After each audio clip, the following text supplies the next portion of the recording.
Question question क्या कह रहा है, ध्यान से देखिएगा, आंसर करिएगा। निम्नलिखित किस क्रमांक के वाक्य में निजवाचक सर्वनाम है? आपको खूब रटा दिया है, अब बार बार नहीं बताऊंगा कि जहां भी आ जाए अपने आप क्या आ जाए, जहां भी आ जाए अपने आप, जहां भी आ जाए अपने आप, अपने आप, जहां भी आ जाए स्वयं, जहां भी आ जाए स्वतः, क्या बोलेंगे, स्वतः आ जाए या फिर खुद आ जाए, वहां क्या होता है बोलो सर, वहां पे निजवाचक सर्वनाम होता है। कह रहा भैया आप पुस्तक पढ़ेंगे तो आप यहाँ पे क्या है बोलो सर, आप मध्यम पुरुषवाचक। कौन है बोलो सर, ये आपका मध्यम पुरुषवाचक है, याद रखिएगा। कह रहा जिसकी लाठी उसकी भैंस, तो जिसकी और उसकी, जहां पे जिसकी उसकी जैसा वैसा ऐसे शब्द मिले क्या होता है बोलो सर, ऐसे शब्द मिले तो संबंधवाचक सर्वनाम होता है। क्या होगा, संबंधवाचक सर्वनाम होगा। उसका पता लगाओ, उसका किसका बोलो सर, ये अन्य पुरुषवाचक सर्वनाम हो गया। कौन सा है बोलो सर, ये आपका अन्य पुरुषवाचक सर्वनाम हो गया। बचा कौन सा, यहाँ पे आंसर सी वाला राइट होगा। कह रहा सब काम अपने आप करूंगा, तो जब करता कोई अपने आप काम करता है वहां क्या कहलाता है बोलो सर, निजवाचक सर्वनाम कहलाता है। कह रहा बिहारी ने सतसई लिखी, देखो ये क्वेश्चन आया भी था शायद आपके कांस्टेबल में, बिहारी ने सतसई लिखी, यहाँ पे ये जो सतसई शब्द है इसमें कौन सा विशेषण होगा आपको बताना है। समुच्चय बोधक होगा, समुदाय बोधक होगा, परिमाण बोधक होगा या क्रम बोधक होगा। आंसर करेंगे सभी लोग जल्दी से, क्वेश्चन बहुत प्यारे हैं, लाजवाब क्वेश्चन है, सभी लोग आंसर करिएगा। कई लोगों का सी आ रहा है। अब देखो ये थोड़ा सा हटके क्वेश्चन है, जिन लोगों ने आंसर बी किया है वो बिल्कुल सही है। क्या बोलेंगे यहाँ पे, वैसे क्या होना चाहिए, 700 का समाहार होता है, ये 700 का समाहार माना जाता है, समाहार, 700 का समाहार सतसई कहलाता है। तो यहाँ पे ये कौन सा है बोलो सर, ये समुच्चय बोधक में रखा जाता है। समुच्चय बोधक आपका जो क्या बोलेंगे विशेषण है उसमें इसको रखा जाता है।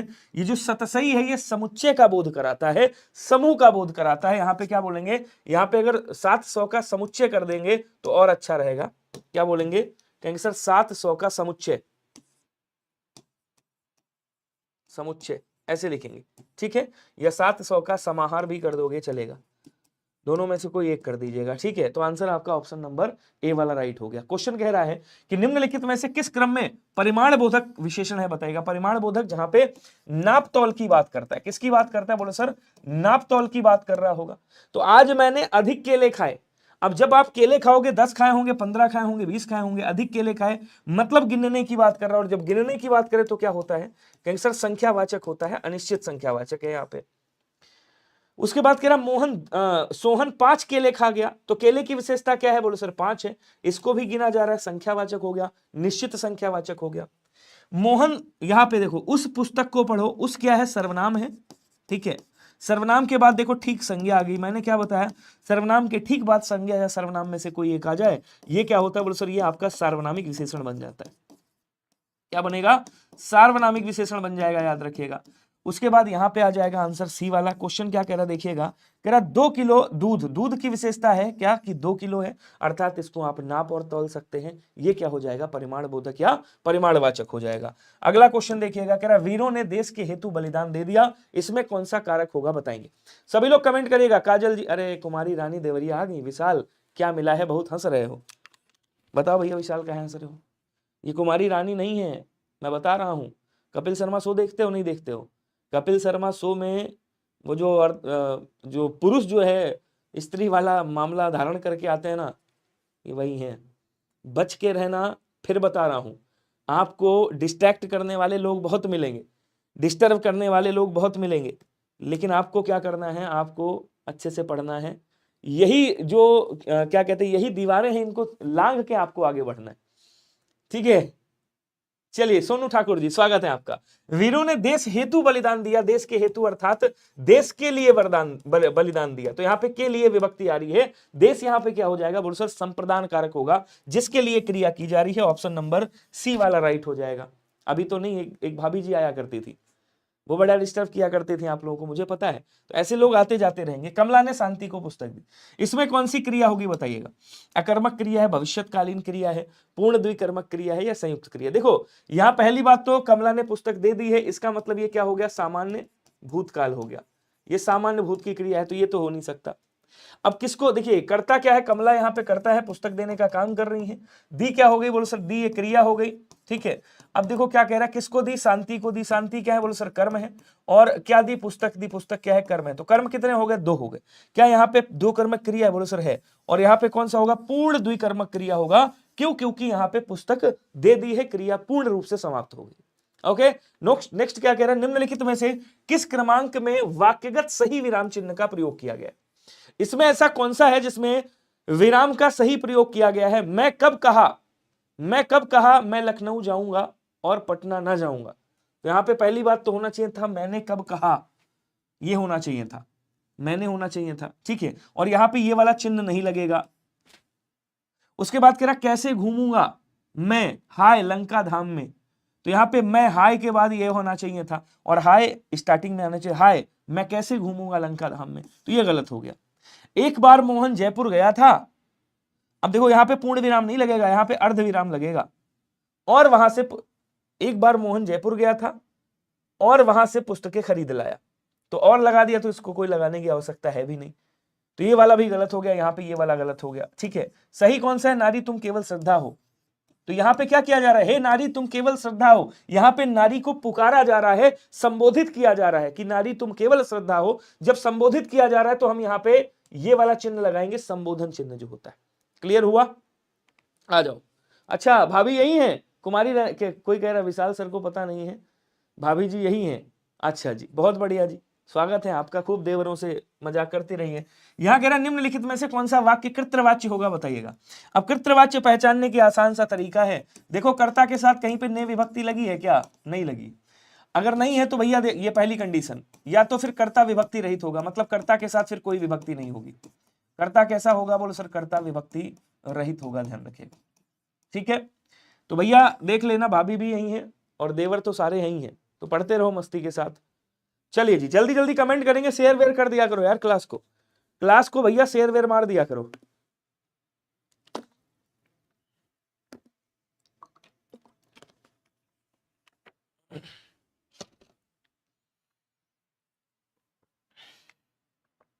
यहां क्या कह रहा है? मैं पुस्तक पढ़ रहा हूं, मैं क्या है? करता है, कर्ता के साथ कोई विभक्ति नहीं लगी हुई है, ये क्या हो गया? कर्तृवाच्य हो गया, ठीक है।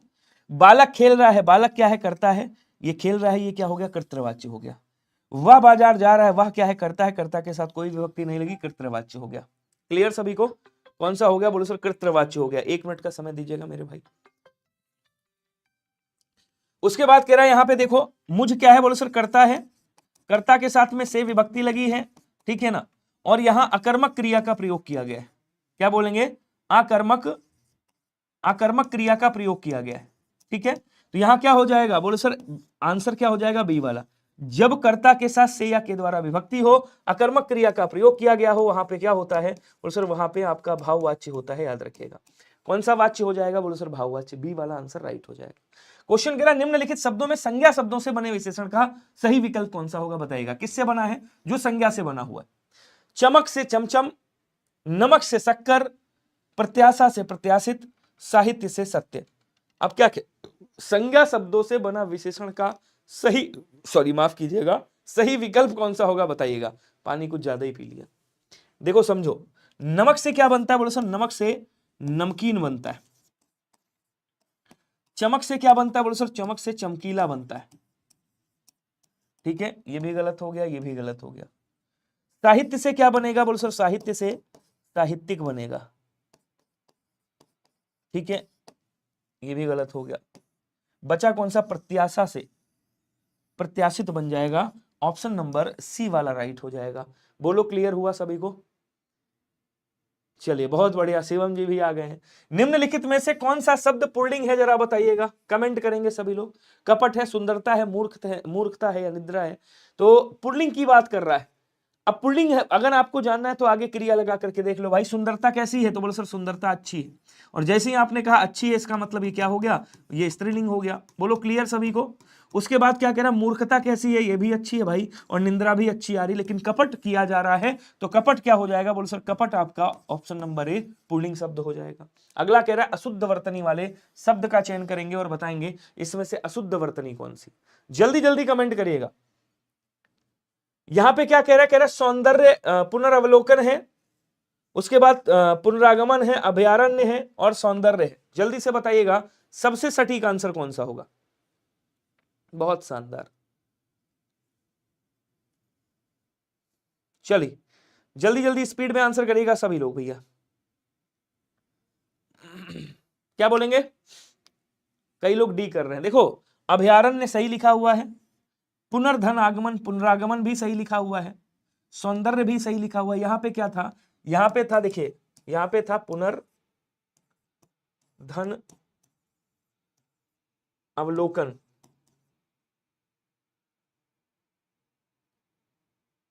अच्छा यहां पे पुनर था, उसके बाद अवलोकन था, तो ये शब्द क्या बनेगा? बोलो सर ये शब्द बनेगा पुनरावलोकन, पुनरावलोकन बन जाएगा, ऐसे शब्द बनेगा, ठीक है ना, पुनरावलोकन। तो यहाँ पे आंसर कौन सा हो जाएगा? बोलो सर आंसर आपका ऑप्शन नंबर ए वाला राइट हो जाएगा, ध्यान रखिएगा।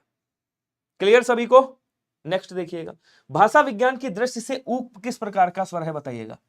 अब अगर यहाँ पे मैं देखिए समझिएगा थोड़ा सा, मैं बात करूं यहाँ पे जीवा के आधार पे, किसके आधार पे? बोले सर जीवा के आधार पर जो शब्द होते हैं, सॉरी जो जीवा के आधार पर जो स्वर होते हैं उनके कुछ भेद किए गए हैं, कुछ वर्गीकरण किए गए हैं। जैसे पहला आपने कहा कौन सा हो जाएगा? बोलो सर जीवा के आधार पे अग्रस्वर हो जाएगा, अग्रस्वर, ध्यान दीजिएगा सभी लोग।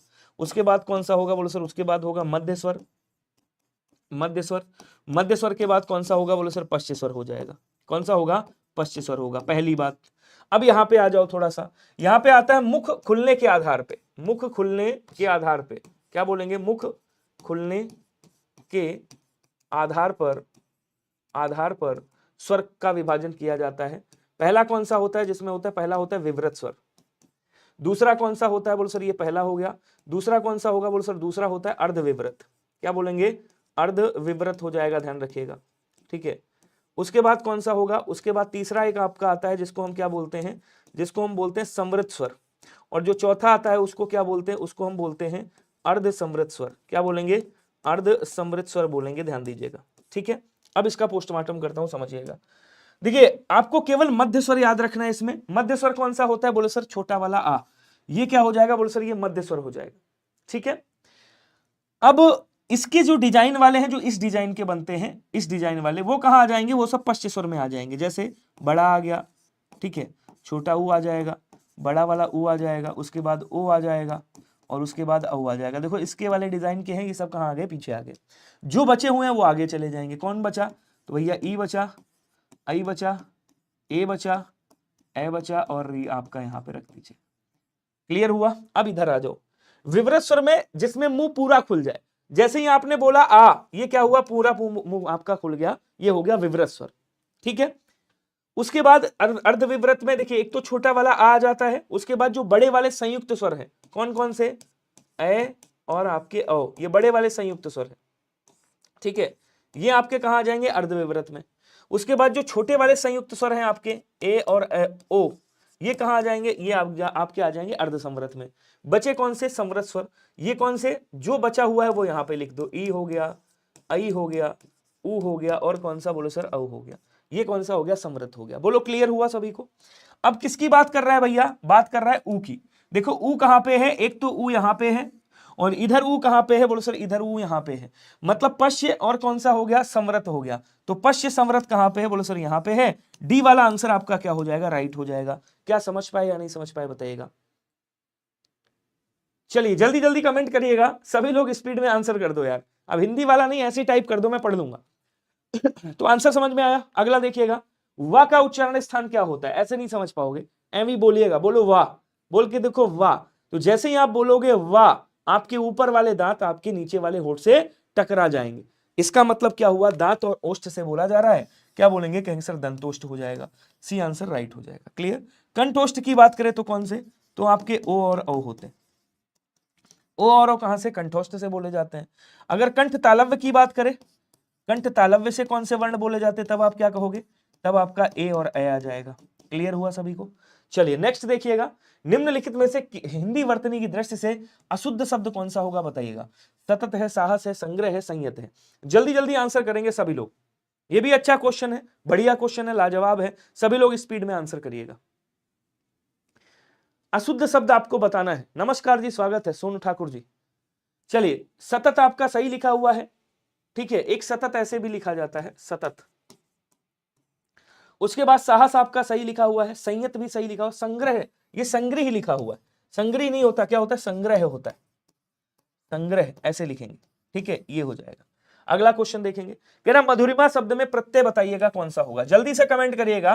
कह रहा मधुरिमा में कौन सा प्रत्यय होगा जरा बताएंगे, सभी लोग कमेंट कर दो स्पीड में। मधुरिमा में कौन सा प्रत्यय होगा, क्या बोलेंगे, कहेंगे सर शब्द क्या था, मधुर था, मधुर था, ये क्या है, कहेंगे सर ये मूल शब्द है आपका, और इसमें क्या जोड़ा गया, प्रत्यय जोड़ा गया, क्या जोड़ेंगे, बोले सर इमा जोड़ेंगे। तो जैसे ही इमा जोड़ेंगे मधुरिमा बन जाएगा, अर्थात आंसर कौन सा हो जाएगा, तो आंसर आपका सी वाला राइट हो जाएगा। बोलो क्लियर सभी को। अगला क्वेश्चन देखिएगा, कह रहा है यहाँ पे देखिएगा क्वेश्चन क्या कह रहा है समझिएगा। क्वेश्चन कह रहा है भैया पर्यावरण शब्द में कौन सा उपसर्ग होगा बताइएगा, पर्यावरण शब्द में कौन सा उपसर्ग होगा बताइएगा। तो क्या बोलेंगे, यहाँ पे आएगा परि और उसके बाद क्या आ जाएगा, बोलो सर आवरण आ जाएगा, आवरण। अगर आपसे कभी भी पूछे यहाँ कौन सी संधि है तो आप क्या बोलोगे, यहाँ पे यण संधि है, यण संधि है, ध्यान रखिएगा। अब इसको थोड़ा सा मैं एक्सप्लेन कर देता हूं। यहाँ क्या लिखा हुआ है, बोलो सर पर्यावरण लिखा हुआ है। क्या मैं इसको ऐसे लिख सकता हूँ, थोड़ा फोकस कीजिएगा, क्या मैं इसको ऐसे लिख सकता हूँ, पर्यावरण लिख सकता हूँ ना, बोलो सर एकदम सही। अब देखो इसको थोड़ा सा तोड़िए और यहाँ पे निकालो, पर हलंत लगाओ, यहाँ से क्या आएगा, बोलो सर या आएगा, या में हलंत लगेगा तो यहाँ से आ बाहर आएगा, उसके बाद जो बचा उसको ऐसे ही लिख देना, ठीक है। हालांकि उपसर्ग बता रहा हूं मैं, उपसर्ग में बता चुका हूं, समझिएगा। ये कब बना होगा, बोलो सर ई और ई के बाद कोई एक स्वर आया होगा, और यहाँ पे क्या है, बोलो सर यहाँ पे भिन्न स्वर आया होगा, ठीक है। अब देखिएगा इसको इसके साथ ले जाओगे क्या बनेगा, बोलो सर इसके साथ ले जाएंगे बन जाएगा पर, और इसको इसके साथ ले जाओगे क्या बनेगा, बोलो सर आवरण बन जाएगा। तो क्या प्राप्त हुआ, परि प्लस आवरण प्राप्त हुआ। तो यहाँ पे उपसर्ग कौन सा है, अगर आपसे कभी भी पूछे कौन सा उपसर्ग है तो आप क्या बोलोगे, आप कहोगे सर यहाँ पे आपका परि उपसर्ग लगा हुआ है।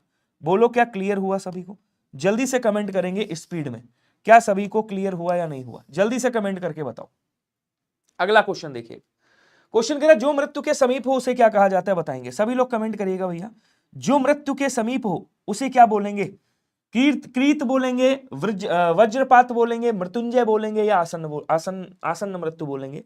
तो जिसने मृत्यु पर विजय प्राप्त की हो क्या बोलेंगे, जिसने मृत्यु पर विजय प्राप्त की हो, विजय प्राप्त की हो उसे क्या कहा जाता है, बोलो सर उसे मृत्युंजय कहा जाता है। बोलो क्लियर हुआ क्या सभी को, जल्दी जल्दी कमेंट करके बताओ भैया, क्लियर हो रहा है या नहीं हो रहा है। बहुत शानदार। चलिए, कृत का मतलब क्या होता है, बोलो सर कृत का मतलब होता है खरीदा हुआ, जिसको आपने खरीदा है, खरीदा हुआ, ठीक है ना, उसे क्या कहा जाता है, बोलो सर उसे कृत कहा जाता है। उसके बाद क्या बात आती है, बोलो सर उसके बाद आता है वज्रपात। तो वज्रपात का मतलब क्या होता है, या तो वज्र से आघात कह सकते हो, वज्र से आघात कह सकते हो, या फिर आप बड़ा आघात भी कह सकते हो। बड़ा आघात, बड़ा आघात मतलब बड़ा वार किया गया है, ये हो गया। फिर बचा कौन सा साहब, बचा यहाँ पे आसन्न मृत्यु हो जाएगा। आसन्न का मतलब होता है निकट, मृत्यु के निकट की बात कर रहा है। क्लियर सभी को। अगला क्वेश्चन देखिए, सभा में 20 लोग थे, वाक्य में विशेषण का कौन सा भेद है जरा बताइए, जल्दी जल्दी कमेंट करेंगे सभी लोग। क्वेश्चन क्या कह रहा है भैया, सभा में 20 लोग थे, यहां पे कौन सा वाला आंसर होगा जरा कमेंट करके मुझे बताएंगे। सभी लोग स्पीड में आंसर करिएगा प्लीज, ठीक है ना। चलिए जल्दी जल्दी आंसर करो स्पीड में। कह रहा सभा में 20 लोग थे, इसमें कौन सा विशेषण होगा। अब लोग यहाँ पे क्या है, इसकी विशेषता बताई जा रही, मतलब ये विशेष हो गया, ठीक है। अब लोग की विशेषता क्या है कि वो 20 हैं। हमने कहा जाओ जरा गिन के आइएगा कितने, आपने कहा सर 20 हैं। अब आपने एग्जैक्ट संख्या हमको नहीं बताई, आपने क्या कहा 20 हैं, मतलब 19 भी हो सकते हैं, 22 भी हो सकते हैं, सैकड़ों कह दिया, 20 कह दिया, 50 कह दिया, ये निश्चित नहीं है, ये क्या है, अनिश्चित है। अर्थात यहाँ पे आंसर कौन सा होगा, तो सर ये आपका अनिश्चित संख्यावाचक हो जाएगा, ध्यान रखिएगा। Option number D is right. बोलो क्लियर हुआ सभी को। अगला क्वेश्चन देखिएगा, असन है और आसन है, एक है असन और एक है आसन। तो आसन का मतलब तो मुझे पता है क्या होता है, बोलो सर बैठने का स्थान, क्या कहेंगे, बैठने का स्थान आसन कहलाता है। आसन मतलब निकट होता है, तो बैठने की जगह या स्थान, और आसन का मतलब भोजन होता है। तो आंसर कौन सा हो जाएगा, बोलो सर ऑप्शन नंबर ए वाला आपका राइट हो जाएगा। बोलो क्या क्लियर हुआ या नहीं हुआ, जल्दी से बताओ, क्लियर हुआ या नहीं हुआ। हाँ बहुत शानदार, बहुत बढ़िया, लाजवाब, लल्लन टॉप। चलिए अगला क्वेश्चन देखिएगा, अगला क्वेश्चन क्या कह रहा है देखेंगे सभी, एक मिनट, चलिए आंसर करेंगे। क्वेश्चन कह रहा है कि भैया माता जी ऊपर सो रही हैं, वाक्य में रेखांकित शब्द में क्रिया विशेषण को पहचानिए। अब देखो कहां माता जी सो रही हैं, माता जी कहां सो रही हैं, पहली बात तो सो रही है क्या है, क्रिया है, और इससे पूछो कहां सो रही है, तो ये बताएगा ऊपर सो रही है। तो जैसे ही इसने बताया ऊपर सो रही है, मतलब ये क्या बता रहा है, ये स्थान बता रहा है। तो जब स्थान बता रहा है तो क्या हो जाएगा, स्थानवाचक क्रिया विशेषण हो जाएगा। अगर कहता माता जी बहुत सो रही हैं तो परिमाणवाचक क्रिया विशेषण हो जाता। माता जी धीरे धीरे सो रही हैं तो रीतिवाचक हो जाता, तरीका और ढंग बताता है। माता जी कल सो रही थी, आज सो रही हैं, शाम को सो रही हैं, डेली सोती हैं, प्रतिदिन सोती हैं, ये समय बता रहा है, ये क्या हो गया, ये कालवाचक क्रिया विशेषण हो गया। कह रहा वह बिल्कुल थक गया है, इस वाक्य में कौन सी क्रिया विशेषण होगा बताएगा। अब थक गया है ये क्या है साहब, ये तो क्रिया है, ठीक है, ये क्या है, क्रिया है। अब इससे पूछो कितना थक गया है, तो ये बता रहा है बिल्कुल थक गया। तो जैसे ही पूछा आपने कितना, इसका मतलब आप क्या जानना चाह रहे हो, जानना चाह रहे हो। लव यू टू सुनो भाई साहब। तो क्या बोलेंगे, बिल्कुल थक गया है, मतलब यहां पे परिमाणवाचक क्रिया विशेषण की बात कर रहे हैं, नाप और तौल बता रहा है कि यार क्रिया कितनी हुई है। क्लियर। क्वेश्चन कह रहा कि भैया किस क्रमांक में मधु प्लस आचार्य की संधि है, बताइएगा। अब आपने एक बात सुनी होगी, यण स्वर संधि का नाम सुना होगा आपने, यण स्वर संधि, ठीक है। यण स्वर संधि का दूसरा नियम जानते हो क्या कहता है, कि कभी भी उ और उ के बाद में क्या आ जाए, कोई भिन्न स्वर आ जाए, कोई भिन्न स्वर आए, मतलब इसका योग किसके साथ हो रहा हो, भिन्न स्वर के साथ हो रहा हो, तो यहां पे क्या होता है, बोलो सर ये वा में बदल जाता है। किस में बदलता है, आधे वा में बदल जाता है, ध्यान दीजिएगा। इसको जब तोड़ेंगे यहां से क्या निकलेगा, बोलो सर मध निकलेगा, हलंत लगाएंगे तो यहां से छोटा ऊ बाहर आएगा, उसके बाद बड़ा आ जाएगा, जो बचा उसको ऐसे ही लिख देना, ठीक है। अब देखो यहां समझो, यहां पे ऊ है और यहां पे आ है, ऊ के बाद जब भिन्न स्वर आता है तो वा में बदलता है, इसको हम किस में बदलेंगे, वा में बदल देंगे। इधर जो बचा था उसको चाहो तो लिख दो, वरना कोई दिक्कत नहीं, मैं लिख देता हूं क्योंकि आपको समझाना है, ठीक है। अब देखो समझो जरा, अब इनको जोड़ दो, अब कुछ नहीं करना, आपको जोड़ना है। इसको जोड़ोगे, ये आधा है तो ऐसे आ जाएगा, ये वहां यहाँ पे वह आ जाएगा, ये इसके साथ जाएगा तो आका डंडा ऐसे लग जाएगा, जो बचा वो ऐसे आ जाएगा, तो क्या हो जाएगा, मध्वाचार्य हो जाएगा। देखो कहीं पे मध्वाचार्य लिखा हुआ है क्या, कहां पे लिखा हुआ है, बोलो सर यहाँ पे लिखा हुआ है। ऑप्शन नंबर ए क्या हो जाएगा आपका, राइट होगा। बोलो क्लियर हुआ क्या, बहुत बढ़िया। अगला देखिएगा, कह रहा प्रत्यर्पण का शब्द कैसे बना है बताइएगा। तो फिर से आपकी यण संधि आ गई यार, क्या आ गई, यण संधि आ गई। तो यण संधि का पहला नियम मैं बता ही देता हूं आपको। पहला नियम क्या कहता है कि कभी भी ई और ई के बाद में क्या आ जाए, कोई भिन्न स्वर आ जाए, कोई भी भिन्न स्वर आ जाए, ध्यान रखिएगा। तो ये कहा क्या किस में बदलता है, ये आपका या में बदलता है, शायद मैंने पीछे बताया भी है। शब्द क्या है, बोलो सर प्रत्यर्पण शब्द दिया है, प्रत्यर्पण, प्रत्यर्पण दिया हुआ है, ठीक है। अब देखो यहां समझ लो थोड़ा सा फिर से, इसको तोड़ोगे प्रत निकलेगा, हलंत लगाएंगे, यहां से या आएगा, या में हलंत लगाएंगे, आ जाएगा, जो बचा उसको ऐसे लिख दो। अब देखो यहां समझो भैया, या कब बना होगा, ई और ई में से कोई एक शब्द रहा होगा, बोलो हाँ। इसको ले जाओ इसके साथ, और यहां देखो आ है, इसको ले जाओ इसके साथ, क्या बनेगा, बोलो सर यहां से बनेगा प्रति, और इधर क्या बन जाएगा, अर्पण। तो प्रतिधन अर्पण देखो कहीं पे लिखा है क्या, बिल्कुल लिखा है। कहां पे लिखा है भैया, प्रतिधन अर्पण यहाँ पे लिखा है। आंसर कौन सा हो जाएगा, बोलो सर बी वाला आंसर राइट होगा। बोलो क्लियर हुआ। चलिए अगला क्वेश्चन देखेंगे, किस क्रम में उचित विच्छेद नहीं है, जरा बताइएगा। ये भी बढ़िया क्वेश्चन है, किसमें उचित विच्छेद नहीं है, आ जाओ देखते हैं। सम प्लस विधान, इसको जब आप करोगे तो क्या निकलेगा, बोलो सर संविधान। मां अगर लगा हुआ है यहाँ पे, मैंने बताया था अगर ऊपर अनुसार है तो इसको उतार करके मां लगा दोगे तो ये क्या बन जाएगा, संविधान हो गया, ठीक है, संविधान हो गया। कौन सी संधि है साहब, ये आपकी व्यंजन संधि का उदाहरण है। किसका उदाहरण है, व्यंजन संधि का उदाहरण है, ध्यान रखिएगा। धनम प्लस जय, फिर इसमें क्या करिएगा, ना के ऊपर इसको चढ़ा दीजिएगा, तो ये क्या बन जाएगा, बोलो सर धनंजय बन जाएगा। कौन सी संधि है, व्यंजन संधि। इसको करेंगे तो क्या होगा, पहले पद का अंतिम वर्ण किसी भी वर्ग का पहला वर्ण हो, सघोष के साथ योग हो रहा हो, ये अपने ही स्थान में तीसरे में बदल जाएगा, अर्थात ये क्या हो जाएगा, बोलो सर ये दिग्गज बन जाएगा। यहाँ पे कौन सी संधि, बोलो सर व्यंजन संधि। ये तीनों व्यंजन संधि के उदाहरण हैं। लेकिन यहां जब देखेंगे तब क्या निकलेगा, बोलो सर हमारा आएगा वाक, क्या आएगा, बोलो सर वाक, और उसके बाद क्या आएगा, ईस आएगा। क्या बनेगा, बोलो सर ये वागीस बन जाएगा। क्या बनेगा, वागीस बन जाएगा, ध्यान रखिएगा। वाम धन ईस नहीं होगा, अर्थात आंसर आपका ऑप्शन नंबर सी वाला राइट होगा। बोलो क्लियर हुआ सभी को, बहुत बढ़िया। अगला क्वेश्चन क्या कह रहा है, निम्नलिखित में से किस शब्द का समास विग्रह सही है, आपको बताना है। इसमें कौन सा है जिसका विग्रह सही हुआ है। वनवास, वन का वास, सर्वप्रिय, सबके लिए प्रिय, गृह प्रवेश, गृह में प्रवेश, हवन सामग्री, हवन की सामग्री। अब देखिएगा वनवास का क्या होता है, बोलो सर वनवास का वन में वास होगा। कौन सा है, बोलो सर अधिकरण तत्पुरुष। अधिकरण तत्पुरुष है, ध्यान रखिएगा, ठीक है। उसके बाद क्या कह रहा है भैया, सर्वप्रिय, सबके लिए प्रिय नहीं होगा, सर्वप्रिय मतलब सबका प्रिय है। ये कौन सा हो जाएगा बोलो सर, ये आपका संबंध तत्पुरुष होना चाहिए। उसके बाद गृह में प्रवेश, यहां पे हवन के लिए सामग्री, क्या बोलेंगे, हवन के लिए सामग्री, यहां कौन सा होगा, यहां पे आपका होगा संप्रदान तत्पुरुष, ठीक है। बचा कौन सा, गृह प्रवेश, ये सही हो जाएगा, गृह में प्रवेश, सी वाला आंसर आपका कौन सा है, तो बोलो सर ये आपका अधिकरण तत्पुरुष है, ध्यान रखिएगा। कौन सा है, कहेंगे सर अधिकरण तत्पुरुष है। बोलो क्या क्लियर हुआ या नहीं हुआ, कोई दिक्कत। आदर्श पांडे जी क्या हाल चाल है, बढ़िया एकदम, आ जाओ। संयोगिता यादव जी स्वागत है आपका। बचपन और जवानी के बीच की अवस्था, इसको क्या कहते हैं जरा बताइएगा, इस अवस्था में कितने लोग हैं, जरा हाथ उठाइएगा। बचपन और जवानी के बीच की अवस्था को क्या कहा जाता है, और इस अवस्था में कितने लोग हैं, जरा हाथ उठाइएगा, जल्दी से कमेंट करके बताओ। शिवम जी सब छोड़ो, चाहत वहात को छोड़ दो, अभी अभी यही चाहत देख लो कौन कौन से क्वेश्चन है, क्वेश्चन मस्त है, ठीक है, बढ़िया क्वेश्चन है। शुभम मैं देख रहा हूं बड़ी देर से चाहत हो रही है तुमको किसी चीज की, अब उन चीजों की चाहत मत करो, ये सब मोह माया है मेरे भाई, उससे निकल के बाहर आओ, पढ़ाई पे ध्यान दो, बढ़िया से सिलेक्शन वगैरह ले लोगे, मजा आ जाएगा, घर वाले फिर चाहत पूरी कर देंगे। अभी इस चाहत की बात कर लो जल्दी। नवोढ़ा का मतलब जिसका विवाह अभी अभी हुआ हो, नवविवाहित, नवविवाहिता को नवोढ़ा कहा जाता है, ठीक है।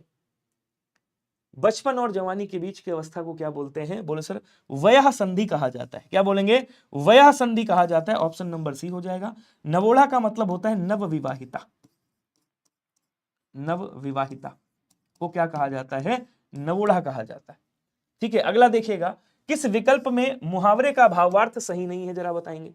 अंगारे उगलना, बहुत कठोर बातें कहना, अल्लाह को प्यारा होना, ईश्वर का प्रिय भक्त होना, भंडा फूटना, रहस्य प्रकट हो जाना, आंखें तरेरना, क्रोध से देखना।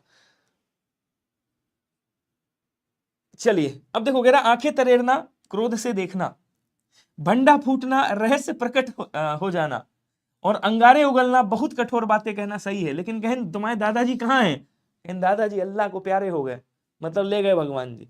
तो अल्लाह को प्यारा होना मतलब क्या, अल्लाह को प्यारा होना क्या बोलेंगे, कहेंगे सर अल्लाह को प्यारा होने का मतलब होता है मृत्यु को प्राप्त होना या मृत्यु हो जाना, अल्लाह को प्यारा होना। आंसर आपका बी वाला राइट हो जाएगा। अगला क्वेश्चन कह रहा कि हिंदी ना फारसी मियाँ जी बनारसी, हिंदी ना फारसी मियाँ जी की बनारसी, मियाँ जी की होना चाहिए, हिंदी ना फारसी मियाँ जी की बनारसी। अर्थ व्यंजना से मिलते जुलते अर्थ वाली लोकोक्ति किस क्रमांक में है आपको बताना है। प्यादे से फर्जी भैया भैयों टेढ़े मेढ़े जाए, टेढ़े टेढ़े टेढ़ो टेढ़ो जाए, छछुंदर के सिर में चमेली का तेल, अहिरन साथ गडरिया नाचे भेड़ी खाए सियार, तन पर नहीं लत्ता खाए पान अलबत्ता। इसमें से कौन सा होगा जरा बताइएगा। बेरोजगारी भत्ता, जल्दी जल्दी आंसर करेंगे सभी लोग। हिंदी ना फारसी मियाँ जी की बनारसी। अब इससे मिलती जुलती लोकोक्ति आपको बताना। प्यादे से फर्जी भैयो टेढ़ो टेढ़ो जाए, उसके बाद कह रहा छछुंदर के सिर में चमेली का तेल, मतलब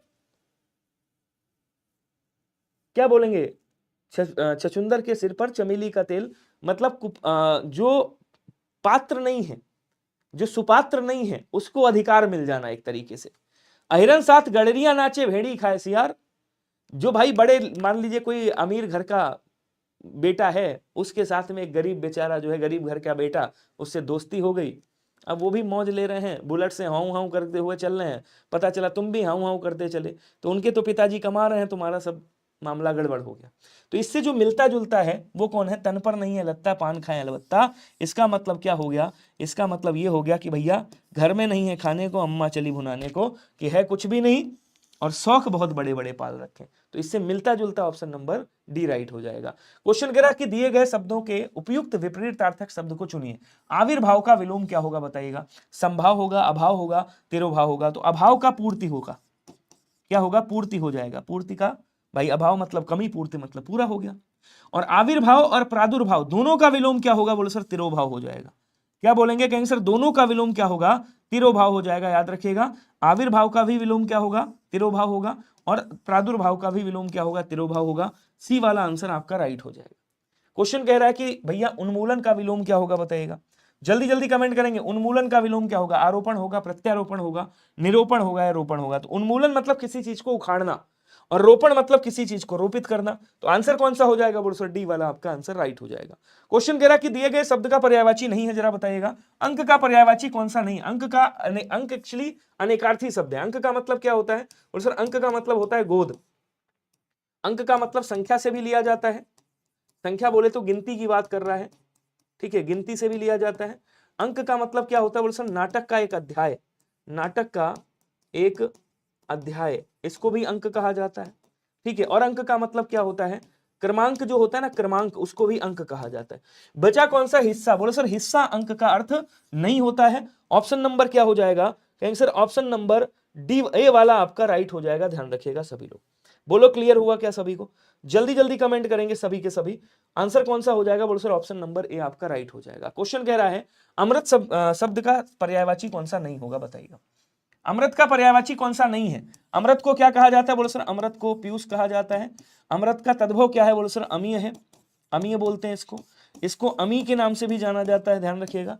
सुधा भी कहा जाता है इसको, सुरभोग भी बोलते हैं, सुरभोग, सुरभोग बोल देंगे।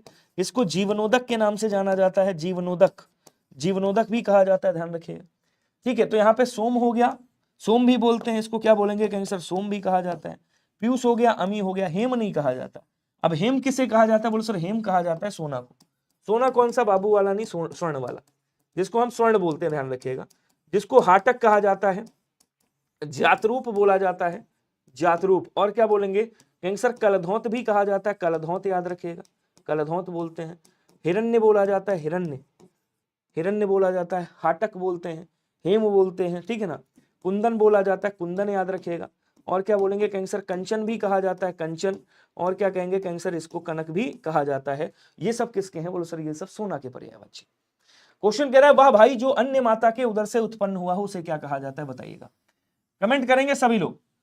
सहोदर का मतलब क्या होता है बोलो सर, सहोदर का मतलब होता है एक ही मां से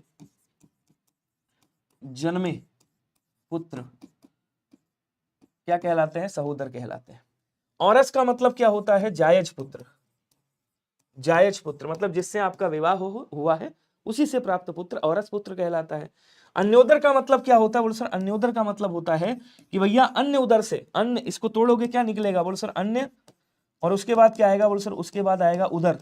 उदर का मतलब क्या हो गया, पेट। अन्य का मतलब हो गया दूसरा, अर्थात दूसरी माँ के पेट से जन्मे, मतलब दो सौतेले भाई आप कह सकते, समझ गए। अगला कह रहा कि भैया अमर का विलोम क्या होगा, कोई बताएगा। मृतक होगा, मृत्यु होगा, मरण होगा या मृत्यु होगा। तो मृत्यु का क्या होता है, मृत्यु का जन्म होता है, ठीक है। मृतक का क्या होता है बोलो सर, जीवित होता है। मरण का क्या हो जाएगा बोलो सर, जीवन हो जाएगा, जीवन का मरण। अमर का क्या होगा बोलो सर, अमर का मृत्यु हो जाएगा। ऑप्शन नंबर डी वाला आपका राइट हो जाएगा। थोड़ा सा स्पीड बढ़ाते हैं। कह रहा उपकार का विलोम क्या होगा, कोई बताएगा। विकार होगा, अनुपकार होगा, अपकार होगा, तिरस्कार होगा। तो यहां पे कौन सा होगा, विकार का क्या होता है बोलो सर, अविकार हो जाएगा, अविकार। तिरस्कार का क्या हो जाएगा बोलो सर, पुरस्कार हो जाएगा, पुरस्कार, ठीक है। और उपकार का क्या होगा, यहाँ पे अपकार हो जाएगा। सी वाला आंसर याद रखिएगा। अनुपकार हो सकता है जब अपकार ना दिया हो, अगर अनुपकार और अपकार दोनों दिया है तो हमेशा अपकार को वोट करिएगा, हमेशा अपकार को चिन्हित कीजिएगा, ठीक है। अगला क्वेश्चन कह रहा कि भैया तिमिर शब्द का विलोम क्या होगा। तिमिर का मतलब क्या होता है बोलो सर, तिमिर का मतलब होता है अंधकार। और अंधकार का विलोम क्या होता है बोलो सर, अंधकार का विलोम होता है प्रकाश, ठीक है। और प्रकाश को क्या बोलते हैं बोलो सर, प्रकाश को आलोक बोलते हैं, दीप्ति बोलते हैं, ठीक है। तो यहां कह रहा तिमिर का विलोम क्या होगा, किरण होगा बोलो सर, नहीं। रंगीन होगा, रंगीन का रंगहीन हो जाएगा, क्या हो जाएगा बोलो sir, Alok. Option number A आपका राइट हो जाएगा। बोलो क्लियर सभी को। अगला देखिए, मूल शब्द व प्रत्यय का विभाजन अशुद्ध है। इसमें से ऐसा कौन सा मूल शब्द है और प्रत्यय है जिसका विभाजन अशुद्ध हुआ है, मतलब मूल शब्द और प्रत्यय आपको देखना है। शिवम सिंह जी, विशाल मौर्य भाई साहब, अनुभव जी हैं, और आनंद कुमार जी हैं, रजनी कंप्यूटर जी हैं, सरिता जी हैं, रुद्राक्षी जी हैं, रुद्राक्षी शुक्ला जी, अनुभव जी हैं। सभी लोग कमेंट करेगा थोड़ा सा स्पीड में। अच्छा, ये चाहत मिश्रा जी हैं। चाहत मिश्रा जी कम नहीं है, ये हमें लगा कोई वो चाहत दूसरी चाहत की बात कर रहा है, लेकिन भाई चाहत मिश्रा भी कम थोड़ी है। चाहत मिश्रा भी जब तक आदर्श को बाय नहीं बोल लेंगी तब तक नहीं जाएंगी बिना बाय बोले। और जाए का है भाई, दोस्ती है, उसको निभाना जरूरी है। तो यहाँ क्या कह रहा है समझिएगा, बाप प्लस औती बपौती बोलो सर सही है। कान प्लस औती कनौती ये भी सही है। बूढ़ा प्लस औती बुढ़ौती ये भी सही है, लेकिन कठ प्लस औती ये गलत है। यहां पे क्या होगा बोलो सर, यहां पे काठ प्लस औती हो जाएगा, काठ प्लस औती कठौती होता है। तो आंसर क्या होगा बोलो सर, आंसर ए होगा। और गलती कहां पे, तो छोटी सी माइनर सी मिस्टेक है ऑप्शन नंबर ए में। कह रहा निम्नलिखित शब्दों में से एक तद्भव शब्द नहीं है, इसमें से कौन सा तद्भव नहीं है बताइएगा। तुरंत है, आज है, धीरज है, खरपर है। तो यहाँ पे तुरंत क्या है, तद्भव शब्द है, इसका तत्सम क्या होता है बोलो सर, त्वरित होता है। ठीक है, उसके बाद कह रहा आज का तत्सम क्या होता है बोलो सर, आज का तत्सम अद्य होता है। धीरज का तत्सम क्या होता है बोलो सर, धैर्य होता है, धैर्य। बचा कौन सा, खरपर। तो खरपर क्या है बोलो सर, ये आपका तत्सम शब्द है, इसका तद्भव क्या होगा बोलो सर, खप्पर हो जाएगा। बोलो क्या क्लियर हुआ सभी को, कोई डाउट कोई दिक्कत है। अगला क्वेश्चन कह रहा है कि नीचे दिए गए तत्सम तद्भव, किसकी बात कर रहा है, नीचे दिए गए तत्सम तद्भव शब्दों के युग्म में से कौन सा युग्म त्रुटिपूर्ण है, कौन सा युग्म गलत है बताइएगा। क्षीर खीर दही दही दही दही दही दुग्ध दूध घृत घी। तो घृत का घी हो गया सही है, दूध का दुग्ध हो गया ये भी सही है, खीर का क्षीर हो गया ये भी सही है। लेकिन यहाँ पे क्या लिखा हुआ है, दही। दही का तत्सम क्या होता है बोलो सर, दही का तत्सम दधी होता है। आंसर कौन सा होगा बोलो सर, बी वाला आंसर राइट हो जाएगा। बोलो क्लियर सभी को। अगला क्वेश्चन देखिएगा, कह रहा निम्नलिखित में से कौन सा शब्द अनेकार्थी शब्द हरि से संबंध नहीं रखता है। कल इसके बारे में मैंने खूब अच्छे से आपको बताया था। हरि किसे कहते हैं, विष्णु जी को भी कहते हैं, बंदर को भी कहते हैं, सूर्य को भी कहते हैं, लेकिन नदी को नहीं कहते। और लिखना है तो मैं लिख देता हूं, आ जाओ इसका भी पोस्टमार्टम करता हूं। हरि किसको बोले सर, विष्णु जी को। और किसको बोले सर, इंद्र जी को, ध्यान दीजिएगा। और किसको बोले सर, कामदेव जी को। और किसको बोले सर, हरि जो है बंदर को भी कहते हैं, बंदर को। और किसको बोले सर, और मेंढक को कहा जाता है, मेंढक को। और किसको बोले सर, और सर्प को कहा जाता है। और किसको बोले सर, और जो है आपका तालाब को भी कहा जाता है, तालाब को। हरि किसको कहा जाता है बोलो सर, तालाब को भी कहा जाता है। क्वेश्चन कह रहा किस क्रम में सही मेल नहीं है बताइएगा। जल्दी जल्दी कमेंट करेंगे, किस क्रम में सही मेल नहीं है। इस तरह के क्वेश्चन खूब कांस्टेबल में पूछे जाते हैं।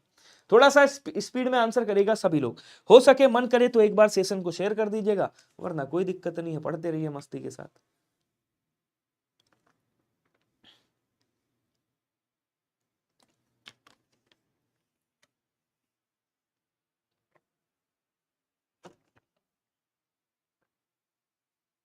चलो जी, जल्दी जल्दी कमेंट करेंगे सभी लोग। सागर, रजनी कुमारी, रानी देवरिया, प्रिया टैक्स वाला, कीर्ति तिवारी जी, रिंकी मौर्य, सागर सिंह, आनंद कुमार, राजा हिंदुस्तानी। सबका बी आ रहा है, कोई सी कर रहे हैं। खूब बतियाए रहो और आंसर गलत करते रहो। आ जाओ इसका फोड़ते हैं इसको। देखिए मात्र का मतलब क्या होता है, केवल होता है। और मात्र का मतलब, मातृ का मतलब माता होता है, कैंसर सही है। तरणी का मतलब नाव होता है, ये भी सही है। तरणी का मतलब तरिण लिखा हुआ है, वैसे यहाँ पे थोड़ा सा स्पेलिंग एरर है, इसको मैं थोड़ा सा सही करता हूं। इसको थोड़ा सा सही करता हूं मेरे भाई, रुकिएगा।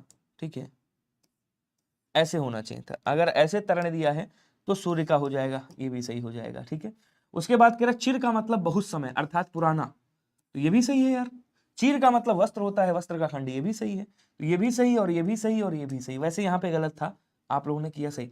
गृह का मतलब क्या होता है, गृह का मतलब वो नक्षत्र वाली बात हो रही, जो नक्षत्र है आपकी, और गृह का मतलब घर होता है, ये सही है। तो आपका आंसर कौन सा है, और सर ए वाला राइट होगा। हालांकि यहाँ पे भी गलती थी, ए और सी आप कर सकते थे, लेकिन मैंने इसको सही कर दिया तो ए वाला राइट हो जाएगा। क्वेश्चन कह रहा कृतवाच्य का प्रयोग नहीं हुआ है, जरा किसमें नहीं हुआ है बताइएगा। कृतवाच्य का प्रयोग जिसमें नहीं किया गया है। महेश स्कूल से आ रहा है, अखबार पढ़े जाते हैं, माली बगीचे में फूल तोड़ रहा है, कुत्ता सारी रात भौंकता रहा। अब देखो महेश यहाँ पे क्या है बोल सर, करता है। कर्ता के साथ देखो कोई विभक्ति नहीं लगी, ये क्या हो गया बोल सर, ये आपका कृतवाच्य हो गया। ठीक है, उसके बाद माली बगीचे में फूल तोड़ रहा है, माली करता है, कर्ता के साथ देखो कोई विभक्ति नहीं लगी, ये क्या हो गया, कृतवाच्य हो गया। कुत्ता सारी रात भौंकता रहा, भौंक रहा है कुत्ता, इसका मतलब ये भी कर्ता हो गया। कर्ता के साथ कोई विभक्ति नहीं लगी, ये भी क्या हो गया, कृतवाच्य हो गया। यहाँ क्या कह रहा है, अखबार, अखबार क्या है बोलो सर, अखबार कर्म है। ठीक है, और पढ़े जाते हैं, ये क्या हो गई बोलो सर, क्रिया हो गई। तो क्रिया कैसी है, कर्म के साथ है, करता है नहीं यहाँ पे। यहाँ क्या हो जाएगा, यहाँ आपका कर्मवाच्य बन जाएगा। क्या बनेगा साहब, कर्मवाच्य बन जाएगा। ऑप्शन नंबर बी वाला आपका क्या हो जाएगा, राइट हो जाएगा। बोलो क्लियर सभी को। अगला क्वेश्चन देखिएगा, अनियमित के लिए उचित वाक्यांश देंगे और बताएंगे आंसर क्या होगा। जिस पर कोई नियंत्रण ना हो उसे क्या बोलते हैं, अनियंत्रित बोल देंगे भैया। ठीक है। उसके बाद क्या कह रहा है, जो जिसके संबंध में कोई निर्णय ना हुआ हो, क्या बोलेंगे, अनिर्णित, अनिर्णित। जिसका निवारण ना हो सकता हो, अनिवार्य। बचा कौन सा, जो नियम के अनुसार ना हो, जो नियम के अनुकूल ना हो, उसे क्या बोलेंगे, अनियमित बोला जाता है। कह रहा व्यंजन संबंधी अशुद्धि वर्तनी कौन सी है, अशुद्ध वर्तनी कौन सी है, जरा बताइएगा। श्राप है, खींचना है, गण्यमान्य है, और आपका सोडा है। अशुद्ध की बात कर रहा है। गण्यमान, जल्दी से बताएंगे सभी लोग, स्पीड में आंसर करिएगा। क्या बोलेंगे, सोडा सही लिखा हुआ है, गण्यमान्य सही लिखा हुआ है, खींचना सही लिखा हुआ है। श्राप नहीं होता है, ध्यान रखिएगा, साप होता है। श्राप से अभिशाप बनता है। क्या बनता है, अभिशाप बनता है। अर्थात ए वाला आंसर क्या हो जाएगा आपका, राइट हो जाएगा। क्लियर सभी को। अगला क्वेश्चन देखिएगा, अभ्यास विशेषण क्या, अभ्यास का विशेषण क्या होगा बताइएगा। अभ्यास का विशेषण क्या होगा बताएंगे सभी लोग, कमेंट करो यार स्पीड में, जल्दी जल्दी आंसर कर दो भैया, स्पीड में आंसर करिएगा। जल्दी से बताएंगे सभी, खूब बतिया लो पांडे जी।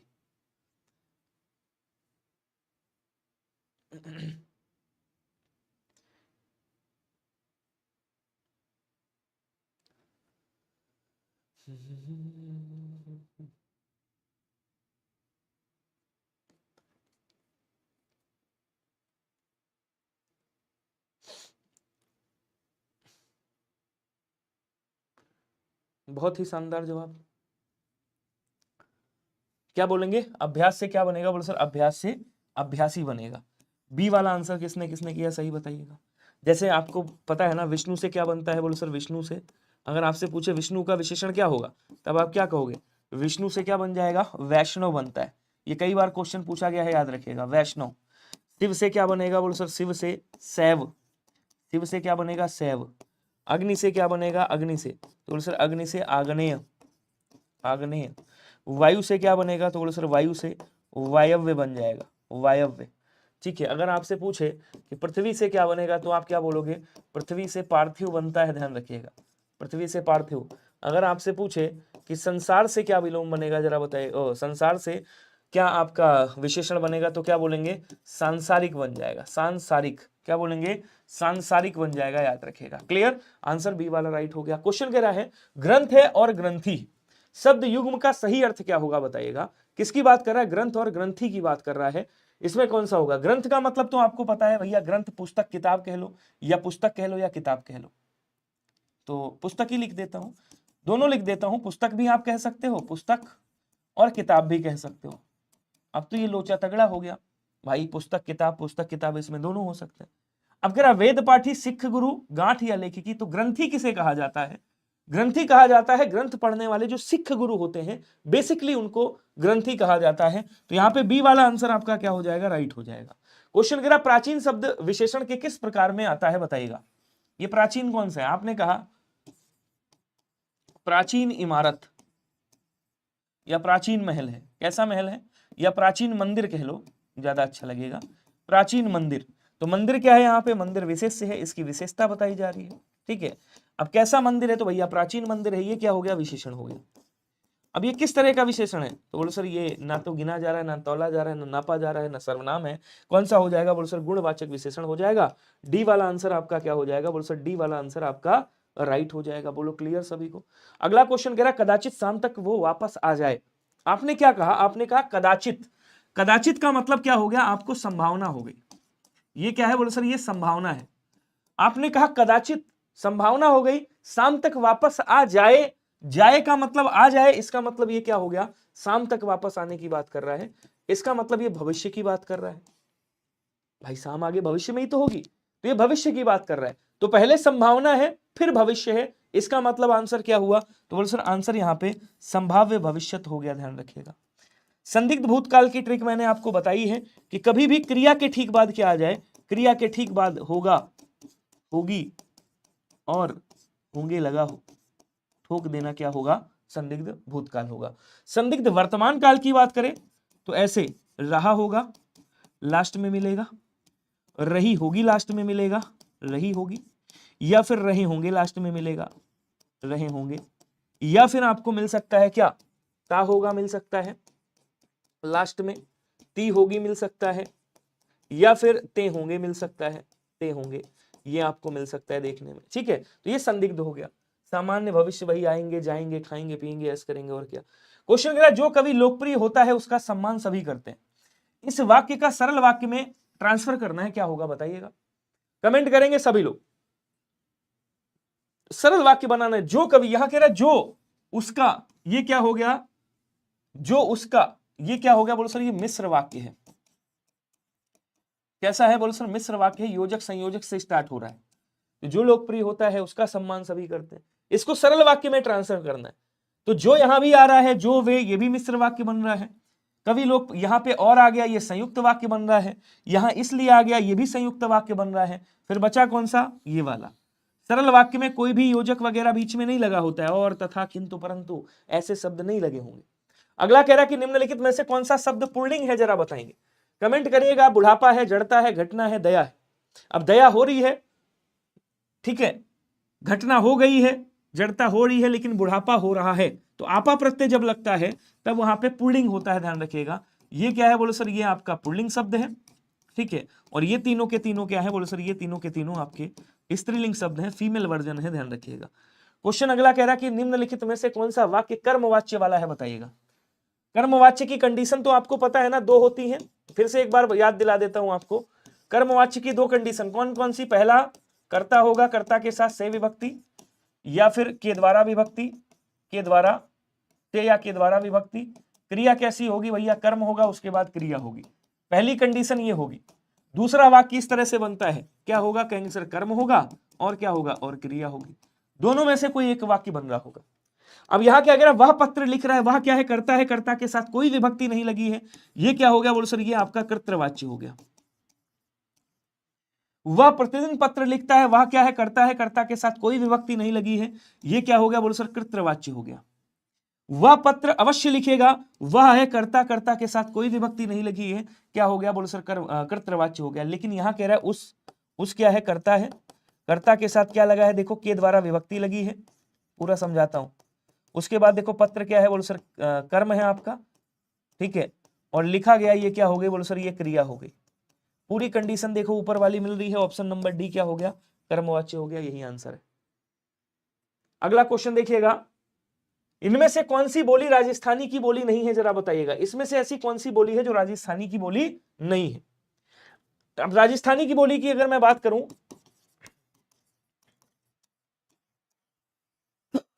मुख्य रूप से चार आती हैं, मारवाड़ी,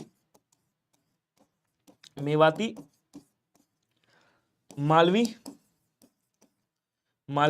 और जयपुरी, हड़ौती जिसको बोलते हैं, जयपुरी, ठीक है। एक होती है आपकी पश्चिमी हिंदी, आपने सुना होगा खूब अच्छे से, पश्चिमी हिंदी। इसमें कौन कौन सी आती है, तो इसमें बोले सर एक खड़ी बोली, इसको भी समझा ही देता हूं, कई बार बता चुका हूं, हालांकि खड़ी बोली जिसको हम कौरवी कहते हैं, यहां से क्वेश्चन बनता ही बनता है 100% आपका। उसके बाद कौन सी, उसके बाद आपकी आती है हरियाणवी, जिसको हम क्या कहते हैं, जिसको हम बांगरू कहते हैं, ठीक है।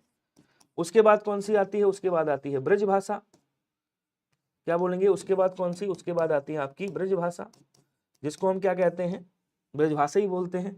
एक आपकी होती है कन्नौजी, और उसके बाद कौन सी आती है, जो बुंदेलों के हरबोलों के मुंह हमने सुनी कहानी है, खूब लड़ी वरदानी वह तो झांसी वाली रानी है, बुंदेली। यहाँ पे जो बुंदेली भाषा है वो पश्चिमी हिंदी से ली गई है, ध्यान रखिएगा। किससे ली गई है बोले सर, पश्चिमी हिंदी से, ऑप्शन नंबर डी आपका राइट हो जाएगा। अब एक चीज और समझ लीजिएगा मालिक, जब इतना समझ ही लिया है तो थोड़ा सा और समझ लीजिएगा। जो आपका अपभ्रंश है ना, अपभ्रंश से आपकी स्वरसैनी अपभ्रंश से तीन भाषाएं निकली हैं, तीन बोलियां निकली हैं, भाषाएं ही कहेंगे। एक आपकी पश्चिमी हिंदी, राजस्थानी और गुजराती। तो पश्चिमी और राजस्थानी दोनों को मैंने यहाँ पे पूरा फोड़ दिया है। क्वेश्चन करा प्रेमचंद के अपूर्ण उपन्यास का नाम क्या है, ये तो आसान है, कर लोगे। प्रेमचंद की बहुत सारी रचनाएं हैं, एक बार लिख देता हूं, जैसे गोदान है, ध्यान रखेंगे सभी लोग, गोदान है, ठीक है ना, गबन है, ईदगाह है, ईदगाह, कर्मभूमि है, कर्मभूमि, ठीक है, रंगभूमि है, रंगभूमि, रंगभूमि, ध्यान रखिएगा। कभी कभी पूछ लेता है दो बैलों की कथा, दो बैलों की बैलों की कथा, ये भी आपको याद रखना है, ठीक है। नमक का दरोगा, नमक का दरोगा, और इनका जो अधूरा उपन्यास है उसका क्या नाम है, जो शादी के बाद औरतें पहनती हैं, मंगलसूत्र। ये क्या है बोलो सर, ये इनका अधूरा उपन्यास है। क्वेश्चन कह रहा है कि सर्वनाम का भेद इनमें से कौन सा नहीं है, ये तो आसान है। सर्वनाम का भेद कौन सा नहीं है, यहाँ पे प्रश्नवाचक, संबंधवाचक, निजवाचक, और कौन सा होता है बोलो सर, एक होता है आपका पुरुषवाचक, पुरुषवाचक, उसके बाद कौन सा होता है आपका अनिश्चयवाचक, अनिश्चयवाचक, और अनिश्चयवाचक के बाद कौन सा होता है आपका निश्चयवाचक, निश्चयवाचक। 6 होते हैं ना, मतलब गुणवाचक ये क्या होता है बोल सर, गुणवाचक तो विशेषण का भेद है, तो ये आसान है। 2021 में आपका पूछा गया था, किसमें, यूपीएसआई में। निम्नलिखित में से कौन सा तत्सम शब्द है, जरा बताइएगा। सभी लोग कमेंट करेंगे स्पीड में, इसमें से कौन सा तत्सम शब्द है आपको बताना है, थोड़ा सा स्पीड में कमेंट करिएगा प्लीज, जितने लोग भी हैं जल्दी जल्दी बता दो। करेला को क्या बोलते हैं बोलो सर, कारेवल बोलते हैं। करेला को क्या बोलेंगे, कहेंगे सर इसको कारेवल बोला जाता है, कारेवल, कारेवल, ठीक है। स्थाई को क्या बोलेंगे, स्थाई को बोलते हैं, स्थाई ऐसे लिखेंगे, स्थाई, ठीक है, ये तत्सम हो गया। और यहां पे जो आपका केतकी लिखा हुआ है, केतकी क्या है बोलो सर, ये तत्सम शब्द है। तो सी वाला आंसर क्या हो जाएगा आपका, सी वाला आंसर राइट हो जाएगा, सभी लोग याद रखिएगा। क्वेश्चन कह रहा रानी केतकी की कहानी किसकी प्रसिद्ध कहानी है, बताइएगा। ये जो रानी केतकी की कहानी है, किसकी प्रसिद्ध कहानी, ईसा अल्लाह खा, लल्लू लाल, माधव सपरे, या फिर आपके सदा सुखलाल साहब है। तो लल्लू लाल की एक रचना है जिसका नाम है प्रेम सागर, आपको याद रखना है, ये खूब पूछी जाती है। क्या बोलेंगे, प्रेम सागर, ये किसकी है, लल्लू लाल साहब की है, ध्यान रखिएगा। एक इनकी रचना है बैताल पचीसी, बैताल पचीसी, ये किसकी रचना है बोलो सर, ये भी आपके लल्लू लाल साहब की है। उसके बाद एक आती है आपकी क्या बोलते हैं, सभा विलास करके आती है, तो ये भी इनकी रचना है, हालांकि बहुत कम पूछी जाती है, सभा विलास, ये भी इन्हीं की रचना, याद रखिएगा, ठीक है। अब आपके आते हैं सदा सुखलाल साहब। तो सदा सुखलाल साहब की एक रचना है जिसका नाम है सुख सागर, सुख सागर, ये किसकी रचना है, ये सदा सुखलाल साहब की रचना है। और रानी केतकी की कहानी किसकी है, तो आपके इंशा अल्लाह खां साहब हैं जिन्होंने रानी केतकी की कहानी लिखी है। क्या आप सभी को याद रहेगा। और एक चीज ध्यान रखिएगा, बाबू सुंदर, अब यहां पे एक चीज और नोट करके लिख देता हूं, समझिएगा। बाबू सुंदरदास के अनुसार, सुंदरदास के अनुसार, अनुसार रानी केतकी की, केतकी की जो कहानी है, ठीक है ना, कहानी हिंदी की प्रथम कहानी मानी जाती है, कहानी मानी जाती है, किसके अनुसार मानी जाती है, किसके अनुसार, बाबू सुंदरदास के अनुसार। क्लियर हुआ सभी को। अगला क्वेश्चन देखेंगे, मिश्रित तथा संयुक्त वाक्यों में विरोध का भाव प्रकट करने के लिए किस विराम चिन्ह का प्रयोग किया जाता है, बताइएगा। किसका भाव प्रकट करने के लिए, बोलो सर विरोध का भाव प्रकट करने के लिए किस विराम चिन्ह का प्रयोग किया जाता है, बताएंगे। योजक चिन्ह आपका ये हो गया। कोष्ठक 3 प्रकार के होते हैं, एक आपका होता है ये बड़ा कोष्ठक, एक होता है आपका मझला कोष्ठक, एक होता है छोटा कोष्ठक, ठीक है, ऐसे करके लगाते हैं, ये कोष्ठक हो गया। उपविराम आपका ऐसे लगता है, सॉरी ऐसे लगता है 2 बिंदी। अर्धविराम आपका ऐसे लगता है। अब देखो, मान लीजिए आपने कोई वाक्य लिखा है और उसको विरोध प्रदर्शित करना हो, मतलब दोनों वाक्य ऐसा लगे कि अलग अलग है, तब हम हमेशा किसका प्रयोग करते हैं, हम हमेशा अर्धविराम का प्रयोग करते हैं, याद रखिएगा। किसका प्रयोग करेंगे, हमेशा अर्धविराम का प्रयोग करते हैं। कह रहा किस पत्रिका का संपादन भारतेंदु हरिश्चंद्र ने, भारतेंदु ने नहीं किया है। इसमें से ऐसी कौन सी पत्रिका है जिसका संपादन किसने नहीं किया है, बोलो सर आपके भारतेंदु साहब ने नहीं किया है, बताइएगा। बाल बोधनी है, कविवचन सुधा है, हरिश्चंद्र मैगजीन है, या फिर भारतेंदु क्या बोलते हैं, भारतेंदु पत्रिका है। इसमें से कौन सी रचना है। तो अगर मैं बात करूं कविवचन सुधा की, तो इसका प्रकाशन 1868 में हुआ था। और अगर मैं बात करूं हरिश्चंद्र मैगजीन की, तो इसका प्रकाशन 1800 लगभग 73 के दशक में हुआ था, 73 के दशक में। और दोनों की दोनों ये कहां से प्रकाशित हुई थी, तो ये बनारस से अर्थात काशी से प्रकाशित होती थी। कहां से प्रकाशित होती थी, तो बोले सर काशी से प्रकाशित होती थी, याद रखिएगा। बाल बोधिनी, देखिए भारतेंदु जो पत्रिका है ये इन्होंने प्रकाशित नहीं की है, मतलब ये भारतेंदु जी के द्वारा प्रकाशित नहीं हुई है, याद रखिएगा। ठीक है, उसके बाद आती है आपकी क्या बोलते हैं, एक रचना और आती है इनकी, भारतेंदु ने नहीं किया है, बालबोधिनी का किया है। ठीक है, कवि वचन सुधा का किया है, हरिश्चंद्र मैगजीन का किया है, भारतेंदु का नहीं किया है, ध्यान रखिएगा। क्वेश्चन कह रहा निम्न में से कौन सा शब्द सदैव एक वचन में, सदैव एक वचन में प्रयुक्त होता है। ध्यान दीजिएगा सभी लोग, सदैव एक वचन की अगर मैं बात करूं तो सबसे पहली ट्रिक, जितनी भी आपकी द्रव्यवाचक संज्ञाएं हैं, कुछ को छोड़ के, अपवाद छोड़ करके, द्रव्यवाचक संज्ञा सदैव एक वचन में आती है। उसके बाद आपकी जितनी भी भाववाचक संज्ञाएं हैं, भाववाचक संज्ञा वो किस में आती हैं, वो भी आपकी सदैव एक वचन में आएंगी। उसके बाद जैसे शब्द है आपका जनता हो गया, एक शब्द है आपका सहायता हो गया, सहायता, शब्द है भीड़, ठीक है, अग्नि, अग्नि, वायु, वर्षा, ये शब्द हमेशा किस में आएंगे, एक वचन में आएंगे, याद रखिएगा। पुस्तक का बहुवचन क्या होगा, बोले सर पुस्तकें हो जाएगा। लड़का का बहुवचन क्या होगा, बोले सर लड़के हो जाएगा। पौधा का बहुवचन क्या होगा, बोले सर पौधे हो जाएगा। लेकिन सहायता का बहुवचन बनेगा, नहीं बनेगा। ऑप्शन नंबर ए क्या हो जाएगा, आपका राइट हो जाएगा। क्लियर सभी को। अगला क्वेश्चन देखेंगे, घास फूस में कौन सा समास है, जरा बताएंगे। किसकी बात कर रहा है, बोले सर घास फूस की बात कर रहा है। जल्दी जल्दी कमेंट करिएगा। अगर मैं द्वंद्व समास की बात करूं तो द्वंद्व समास के 3 भेद होते हैं, आपको पता है। एक इतरेतर द्वंद्व होता है मेरे भाई, दूसरा कौन सा होता है, समाहार द्वंद्व होता है, और तीसरा कौन सा होता है, बोले सर तीसरा आपका वैकल्पिक द्वंद्व होता है। कौन सा द्वंद्व होता है, बोले सर वैकल्पिक द्वंद्व होता है, याद रखें। इतरेतर द्वंद्व में जहां पे जोड़ीदार मिल जाए, जैसे माता पिता, भाई बहन, राम लक्ष्मण, राधे श्याम, सीताराम, मेल मेल हो या फीमेल हो, कोई चलेगा, इतरेतर द्वंद्व में आएगा। समाहार में आपके जैसे कपड़ा लत्ता, घर द्वार, ठीक है ना, रुपया पैसा, ये सब आपके समाहार में आ जाएंगे। और अगर वैकल्पिक की बात करें तो जहां पे आपका क्या बोलते हैं, विलोम शब्द हो, वहां पे वैकल्पिक द्वंद्व होता है आपका। इन दोनों का विग्रह करने पर क्या निकलता है, और निकलता है, जब विग्रह करेंगे, और इसका जब विग्रह करते हैं तो या निकलता है। ठीक है, जब इसका विग्रह करेंगे तो क्या निकलेगा, बोल सर घास और फूस। क्या बोलेंगे, घास और फूस। ये क्या कर रहा है, बोल सर एक दूसरे को समाहित कर रहा है, अर्थात यहां क्या हो जाएगा, कहेंगे सर समाहार द्वंद्व समास हो जाएगा, याद रखिएगा।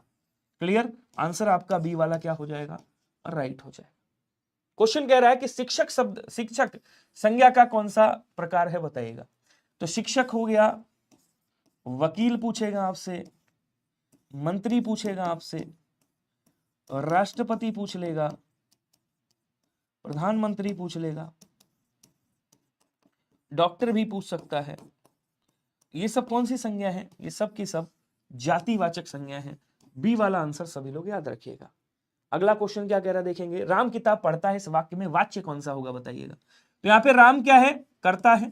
कर्ता के साथ देखो कोई विभक्ति लगी है क्या, नहीं लगी है। तो मैंने क्या बताया, जब कर्ता विभक्ति रहित हो, कर्ता कैसा हो भैया, विभक्ति रहित हो, कर्ता के साथ कोई विभक्ति ना हो, तो हमेशा कर्तृवाच्य होगा, पहली कंडीशन। दूसरी कंडीशन, कर्ता क्या हो, कर्ता के साथ अगर विभक्ति हो तो केवल ने हो। तो यहाँ पे कौन सा हो जाएगा, बोल सर यहाँ पे आपका सी वाला आंसर राइट हो जाएगा। क्वेश्चन कह रहा है गुलेरी जी द्वारा संपादित पत्र कौन सा था, जरा कोई बताएगा मुझे। बहुत प्यारा सा क्वेश्चन है, सभी लोग कमेंट करेंगे। क्वेश्चन क्या कह रहा है, चंद्रधर शर्मा उर्फ गुलेरी जी को जानते होंगे आप। चंद्रधर शर्मा उर्फ गुलेरी जी के द्वारा संपादित इसमें से पत्र कौन सा है, भारत मित्र है, नागरी नीरद है, माधुरी है, या समालोचक है। जल्दी जल्दी बताएंगे।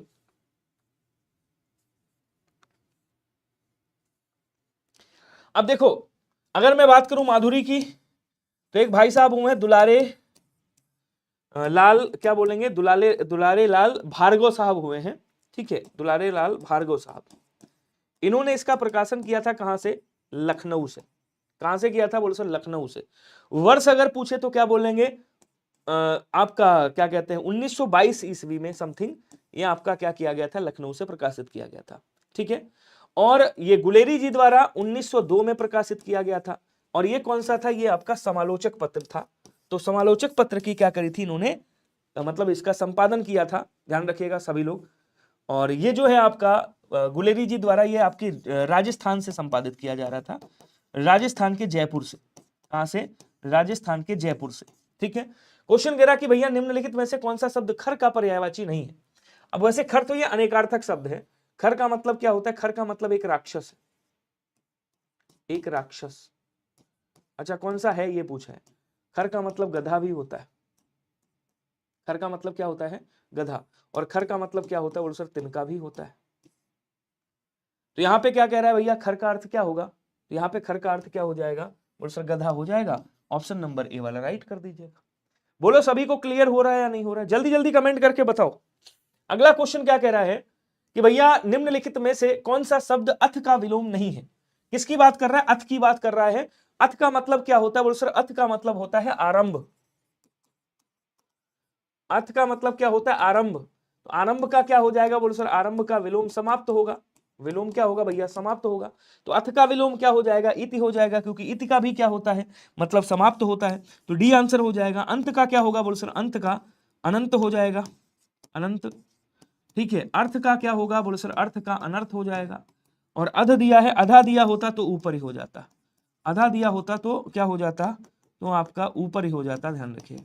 ठीक है, तो यहाँ पे आंसर जो बनेगा वो डी वाला राइट हो जाएगा। अगला क्वेश्चन क्या कह रहा है, कह रहा है वात्सल्य रस का सम्राट किस कवि को कहा जाता है, बताइएगा। वात्सल्य रस का सम्राट कवि किसको कहा जाता है, बताएंगे। चलिए जल्दी जल्दी बताइएगा सभी लोग। अगर मैं बात करूं रस की, तो रस के जनक कौन है, एक बार याद दिला देता हूं सबको। रस के प्रवर्तक, रस के प्रवर्तक कौन है बोल सर, रस के प्रवर्तक भरत मुनि माने जाते हैं, भरत मुनि। सर्वप्रथम उल्लेख कहां मिलता है, सर्वप्रथम उल्लेख, तो सर्वप्रथम उल्लेख किसका मिलता है, नाट्य शास्त्र में। कहां मिलेगा, नाट्य शास्त्र में। ठीक है, अच्छा भरत मुनि के अनुसार क्या बोलेंगे, भरत मुनि के अनुसार, अनुसार भरत मुनि के अनुसार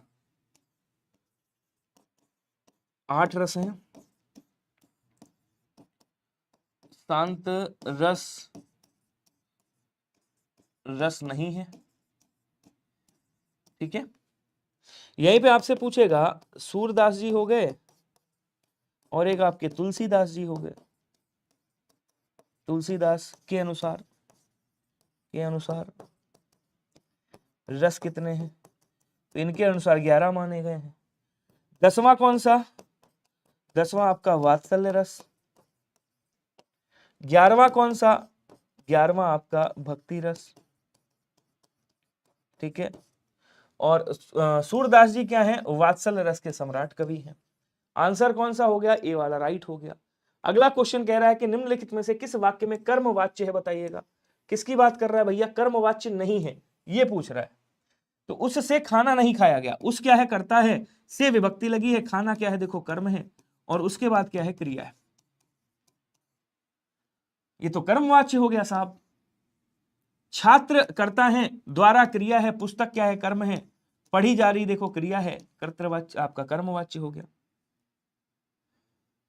दोषी क्या है, करता है, दोषी व्यक्ति क्या है, करता है, द्वारा विभक्ति लगी है, क्षमा क्या है देखो कर्म है, याचना की ये क्रिया हो गई, ये भी क्या हो गया, कर्मवाच्य हो गया। लेकिन यहाँ बालक क्या है बोले सर, बालक करता है, कर्ता के साथ कोई विभक्ति नहीं लगी है। डी आंसर क्या हो जाएगा आपका, कर्तृवाच्य हो जाएगा। क्या समझ में आया, नहीं आया। अगला क्वेश्चन देखेंगे, दोपहर के बाद का समय क्या कहलाता है, बताइएगा। मध्याह्न किसे कहा जाता है बोलो सर, मध्याह्न मतलब दोपहर का समय। दोपहर का समय क्या कहलाता है, मध्याह्न कहलाता है। ठीक है, विहान का मतलब होता है आगे, आगे आने वाला कल। ठीक है, उसके बाद कह रहा पूर्वाहन का मतलब क्या होता है, दोपहर के पूर्व अर्थात पहले का समय। पहले का समय क्या कहलाता है, पहले का समय क्या कहलाता है बोलो सर, पूर्वाहन कहलाता है। दोपहर के बाद का समय क्या कहलाता है, तो दोपहर के बाद का समय क्या कहलाता है बोलो सर, दोपहर के बाद का समय अपराह्न कहलाता है। ठीक है, अगला क्वेश्चन देखिए क्या कह रहे हैं, कबीर की उलट बासियों में कौन सा रस प्रमुख मिलता है। कबीर की उलट बासियां जो हैं उसमें कौन सा प्रमुख रस मिलता है। उलट बासियों का मतलब क्या होता है, उलट बासियां मतलब उल्टा ज्ञान देने वाला।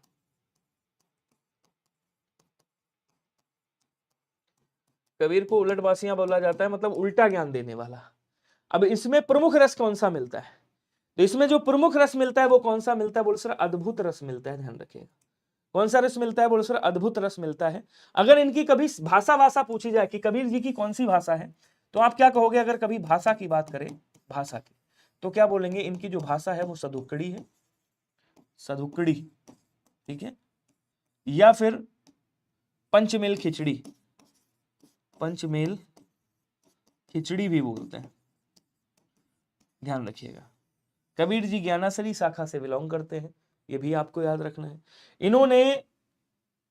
इन्होंने बीजक की रचना करी है, बीजक की रचना। बीजक को 3 भागों में बांटा गया है, एक आपका साखी में, दूसरा आपका सबद में, और तीसरा किस में? बोलो सर रामायणी में। क्लियर हुआ सभी को? हाँ, वाणी का डिटेक्टर कहा है। चलिए अगला क्वेश्चन देखिएगा। कमल मोती पानी में उत्पन्न होने वाला, ये शब्द, ये किस शब्द के अनेकार्थक शब्द हैं? सिंपल सा क्वेश्चन है।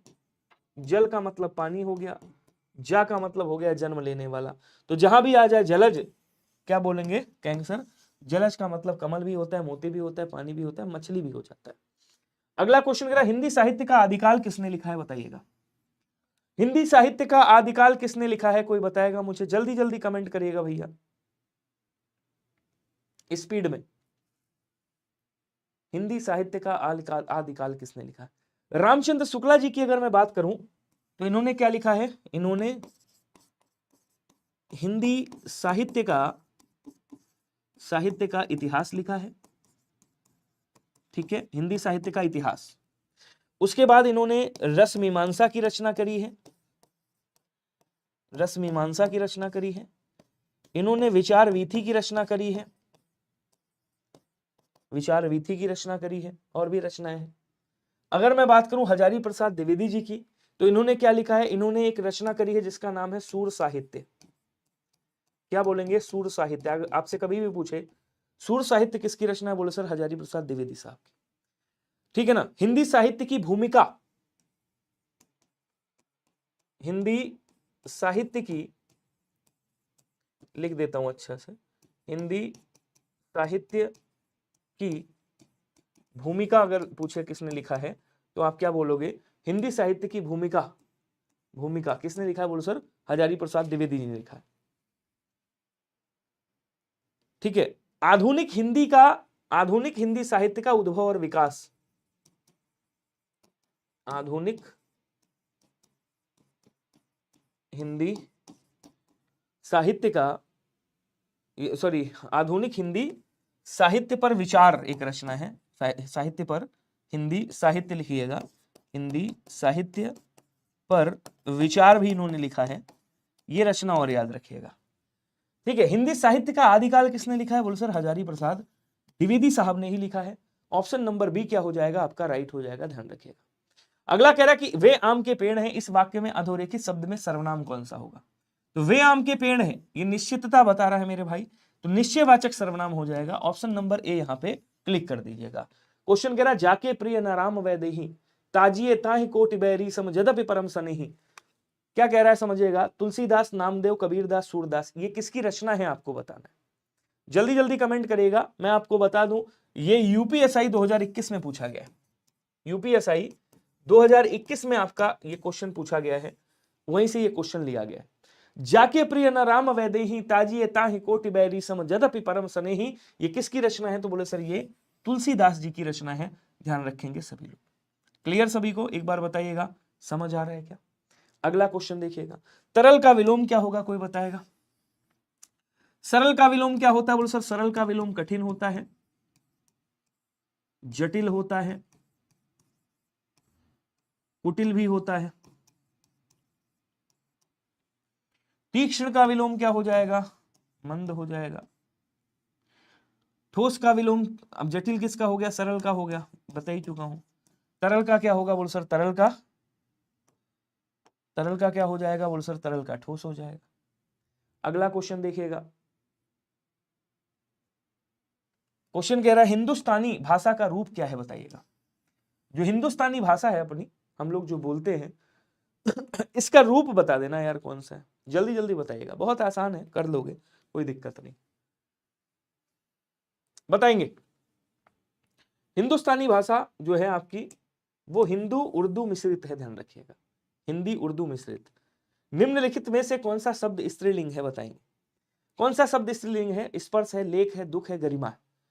तो स्पर्श हो रहा है, लेख लिखा गया है, दुख हो रहा है, लेकिन गरिमा बढ़ रही है तुम्हारी। क्या बोलेंगे? कहेंगे सर तुम्हारी गरिमा बढ़ रही है। तो ऑप्शन नंबर ए वाला हो डी वाला हो जाएगा। ये तीनों क्या है? ये तीनों पुल्लिंग शब्द है। चलिए अगला देखिएगा, निम्न में से कौन सा शब्द तद्भव नहीं है, बताइएगा। कसौटी है, काठ है, कार्य है, कहानी है। जल्दी जल्दी बताओ कौन सा तद्भव नहीं है। कसौटी को क्या कहा जाता है? बोलो सर कसौटी को कसपट्टिका कहा जाता है, कसपट्टिका। काठ को क्या बोलेंगे? कहेंगे सर काठ को काष्ठ कहा जाता है। उसके बाद कहानी को कथानिक कहा जाता है, कथानिक। बचा कौन सा? बोलो सर बचा आपका कार्य। कार्य क्या है? तत्सम शब्द है आपका, और इसका तद्भव क्या हो जाएगा? बोलो सर काज हो जाएगा, ध्यान रखिएगा। क्लियर? अगला क्वेश्चन कह रहा किस शब्द में उपसर्ग नहीं है, बताइएगा। विरासत है, व्यापार है, और उसके बाद वीक्षक है और विकल है। इसमें से किसमें उपसर्ग नहीं है, बताइएगा। देखो यहाँ पे क्या है? बोलो सर यहाँ पे वी उपसर्ग लगा हुआ है आपका। वी प्लस आपार व्यापार होता है, वी प्लस आपार। आपार मतलब पहले पार लोग जाते थे, तो व्यापार हो गया। वी प्लस ईक्षक, वीक्षक हो गया। वी प्लस क्या हो जाएगा? बोलो सर वी प्लस कल हो जाएगा, विकल हो जाएगा। विरासत में आपका उपसर्ग नहीं लगा हुआ है, ऑप्शन नंबर ए हो जाएगा। अगला क्वेश्चन कह रहा केदारनाथ अग्रवाल को किस कृति पर साहित्य अकादमी पुरस्कार दिया गया था? केदारनाथ होंगे यहाँ पे, केदारनाथ अग्रवाल साहब हैं, ठीक है ना। इनको किस कृति पर साहित्य अकादमी पुरस्कार दिया गया है? अपूर्वा, फूल नहीं रंग बोलते हैं, गुल मेहंदी, या नींद के बादल? जल्दी जल्दी कमेंट करेंगे सभी लोग, स्पीड में आंसर करिएगा भैया। कब दिया गया था? तो इनको साहित्य अकादमी पुरस्कार 1800 क्या बोलते हैं आपका 1986 में दिया गया था, 1986 में, ठीक है। फूल नहीं रंग बोलते हैं, या फिर गुल मेहंदी पे, या नींद के बादल पे, या फिर किस पे? तो बोलो सर इनकी अपूर्वा है। 1986 में अपूर्वा के लिए इनको क्या दिया गया था? साहित्य अकादमी पुरस्कार दिया गया था। अगला क्वेश्चन कह रहा निम्न में से सर्वनाम शब्द कौन सा है, बताइएगा। रोग है, कौन है, नींद है, सफाई है। जल्दी जल्दी आंसर कर दो भैया। रोग है, नींद है, सफाई है, तो कौन क्या हो जाएगा? बोलो सर ये प्रश्नवाचक सर्वनाम होगा, प्रश्नवाचक सर्वनाम हो जाएगा, ध्यान रखिएगा। ऑप्शन नंबर बी हो जाएगा। अगला कह रहा है पूर्वी हिंदी का विकास इनमें से किस अपभ्रंश से माना जाता है? तो अगर आप पूर्वी हिंदी की बात कर रहे हो, ठीक है, समझो पहले यहाँ पे क्या है? बोलो सर यहाँ पे आपकी अपभ्रंश है, ठीक है। अपभ्रंश से, अपभ्रंश भाषा ऐसे लिख दीजिएगा, अपभ्रंश भाषा। अपभ्रंश से टूट के बनने वाली भाषाएं यहाँ पे पहली कौन सी बनी? बोलो सर स्वर सैनी,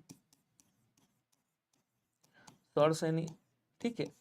दूसरी कौन सी आई? बोलो सर स्वर सैनी के बाद सीक्वेंस से लिख रहा हूं, मान लो यहाँ पे मागधी लिख दिया मैंने, मागधी आई। मागधी के बाद कौन सी? बोलो सर अर्ध मागधी, अर्ध मागधी आ गई, ठीक है, अर्ध मागधी। उसके बाद कौन सी निकली? बोलो सर उसके बाद ब्राचड़ निकली। ब्राचड़ के बाद कौन सी निकली? 5 पैसाची निकली। पैसाची के बाद कौन सी निकली? 6वीं। पैसाची के बाद आपकी कौन सी निकली, एक बताइएगा। एक तो आपकी मराठी निकलती है, मराठी, सॉरी महाराष्ट्री, मराठी नहीं महाराष्ट्री, महाराष्ट्री निकलती है, ठीक है। एक और है, मुझे याद नहीं आ रहा है, अगर आपको याद हो तो बताइएगा, वेट कर रहा हूं आप सबका, ठीक है। अब देखो यहां से अर्धमागधी से आपकी कौन सी निकलती है? तो अर्धमागधी से आपकी पूर्वी हिंदी निकलती है। कौन सी निकलती है? बोलो सर पूर्वी हिंदी निकलती है। और उसके बाद पूर्वी हिंदी से भी आपकी भाषा निकलती है, बोली निकलती है, अवधी, बघेली, और कौन सी? और आपकी छत्तीसगढ़ी। पूरा सीक्वेंस मैंने आपको बता दिया, समझ पाए नहीं समझ पाए? एक और होती है, मैं भूल गया हूं, आप लोग बताइएगा मुझे कमेंट करके। तो यहाँ पे आंसर कौन सा हो जाएगा? बोलो सर आंसर हो जाएगा आपका पूर्वी हिंदी से कौन सी निकली है? बोलो सर पूर्वी हिंदी कहां से निकली है? तो अर्धमागधी से निकली है, ठीक है। अच्छा साहब, एक आपकी बची थी कौन सी? बोलो सर 7वीं। तो 7वीं कौन सी थी? बोलो सर खस। खस भी आपकी कहां से निकली है? बोलो सर अपभ्रंश भाषा से निकली। क्वेश्चन कह रहा है कि राम सेब खाता है, इस वाक्य में क्रिया का कौन सा प्रकार है? तो राम क्या खा रहा है भैया? सेब खा रहा है। सेब क्या है? कर्म है। और खाता है क्या है, क्रिया है। तो क्रिया किसके साथ है, कर्म के साथ है। तो यहाँ क्या हो जाएगा, बोलो सर यहाँ पे सकर्मक क्रिया होगा, इसमें सोचने की आवश्यकता है ही नहीं। अगला कह रहा सारंग ले सारंग चली कै सारंग की ओट, और सारंग झीनो पाई के सारंग कही गई चोट। कौन सा अलंकार होगा बताइएगा, थोड़ा सा स्पीड में कमेंट करके बताओ, जल्दी जल्दी कमेंट करिएगा सभी लोग, सबका वेट कर रहा हूं, सबका आंसर मस्त होना चाहिए। क्वेश्चन कई बार बता चुका हूं आप लोगों को।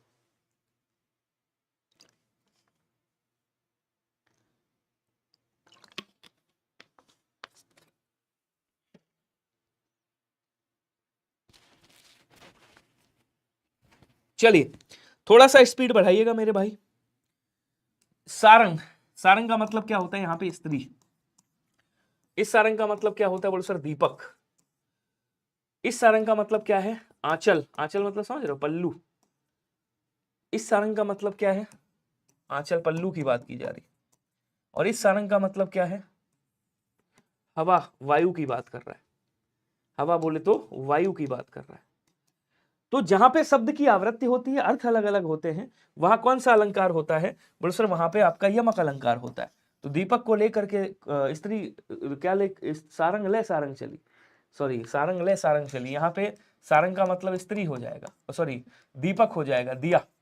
और यहाँ सारंग का मतलब स्त्री हो जाएगा, मतलब दीपक को लेकर के स्त्री चल रही है, सारंग मतलब आंचल की ओट करके। अगला क्वेश्चन क्या कह रहा है, निम्नलिखित में से कौन सा शब्द उदार का विलोम होगा बताएगा। नम्र का क्या हो जाएगा, उद्दंड कर देंगे, उद्दंड, ठीक है। उसके बाद कोमल का क्या होगा, कठोर। और उदार का क्या हो जाएगा, उदार का नम्र कर दीजिएगा, क्या करोगे, नम्र। यहाँ पे सॉरी विलोम अच्छा पूछ रहे हैं, माफ कीजिएगा, कठोर हो जाएगा, उदार का कठोर कर दीजिएगा, क्योंकि और ऑप्शन में है ही नहीं कोई। हाँ, वैसे यहाँ पे कृपण हो जाता है, उदार का विलोम एक कृपण भी होता है, कृपण मतलब कंजूस। तो उदार का क्या हो जाएगा, बोलो सर कृपण भी विलोम होता है, ठीक है। अगला क्वेश्चन कह रहा है कि सप्तऋष में कौन सा समास होगा बताइएगा। क्या बोलेंगे, कहेंगे सर 7 ऋषियों का समूह क्या कहलाता है, सप्तऋषि कहलाता है। तो यहाँ पे 7 क्या है, 7 संख्या है, और जहां पे पहला पद संख्यावाची विशेषण हो वहां क्या होता है, बोलो सर वहां पे आपका द्वंद्व समास होता है, ध्यान रखेंगे। कौन सा समास होता है, बोलो सर वहां पे हमेशा द्वंद्व समास होता, सॉरी माफ कीजिएगा द्विगु समास होता है। ऑप्शन नंबर ए राइट हो जाएगा। क्वेश्चन कह रहा है किस शब्द में द्वंद्व समास नहीं है, आ जाओ देखते हैं।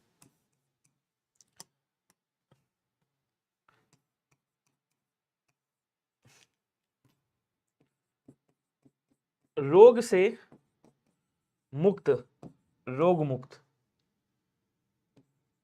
जात, आ जाओ इधर देखते हैं, जात या कुजात, धन और दौलत, घी और शक्कर, घी और शक्कर। देखो ये जो तीनों शब्द हैं आपके, ये क्या है, ये द्वंद्व समास है, ठीक है। लेकिन ये जो है आपका रोग मुक्त, क्या कहेंगे, ये जो है आपका रोग मुक्त, ये क्या है, बोलो सर ये आपका कौन सा है, तो कहेंगे सर से विभक्ति आ रही है, अलगाव की स्थिति आ रही है, ये आपका अपादान तत्पुरुष हो जाएगा। क्या होगा, बोलो सर अपादान तत्पुरुष हो जाएगा, ध्यान रखिएगा। क्लियर हुआ सभी को। अगला क्वेश्चन देखिएगा, क्वेश्चन कह रहा विद्यार्थी में कौन सा समास होगा, आप लोग बताइएगा, जल्दी जल्दी बता दो। इसका विच्छेद करोगे क्या निकलेगा, बोलो सर विद्या धन अर्थी, यही तो होता है। अर्थी का मतलब होता है ग्रहण करने वाला, तो क्या बोलेंगे, विद्या को ग्रहण करने वाला,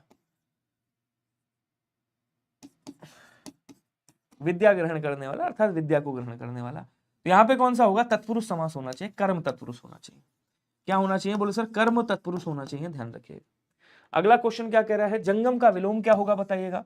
तो चेतन का विलोम क्या होता है, या तो जड़ कर दीजिएगा या क्या कर दीजिएगा, बोलो सर या अचेतन कर दीजिएगा, ठीक है।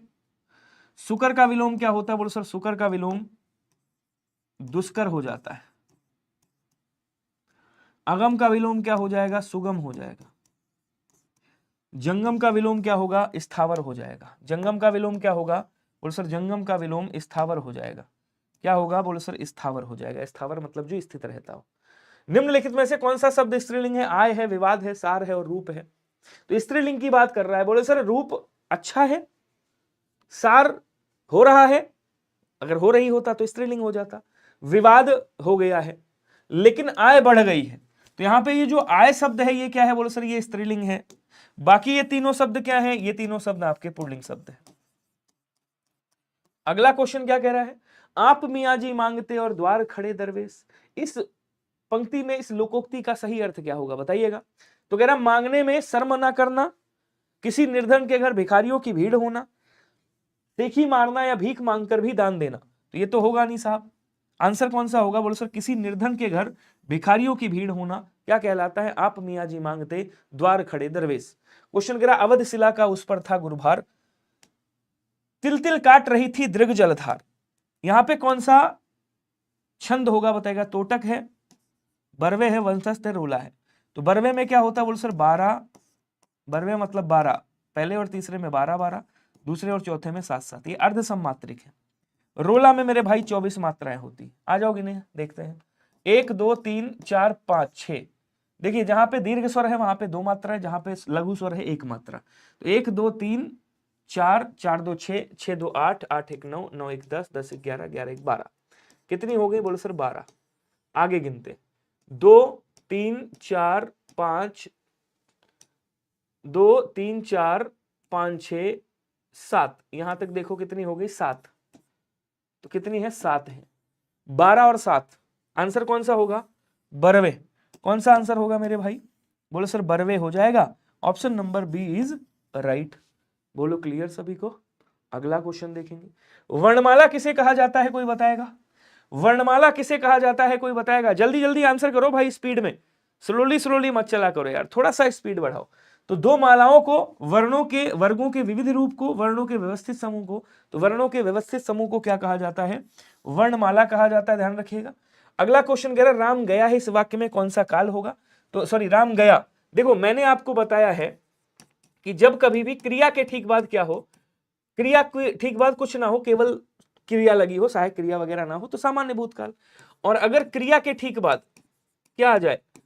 है आ जाए, है आ जाए, या फिर हूं आ जाए, क्रिया के ठीक बाद आ जाए तो आसन्न भूत होता है। उसके बाद मैंने बताया था कि मेरे भाई अगर क्रिया के ठीक बाद क्या आ जाए? क्रिया के ठीक बाद था आ जाए, थी आ जाए, या फिर थे आ जाए तो पूर्ण भूत होता है।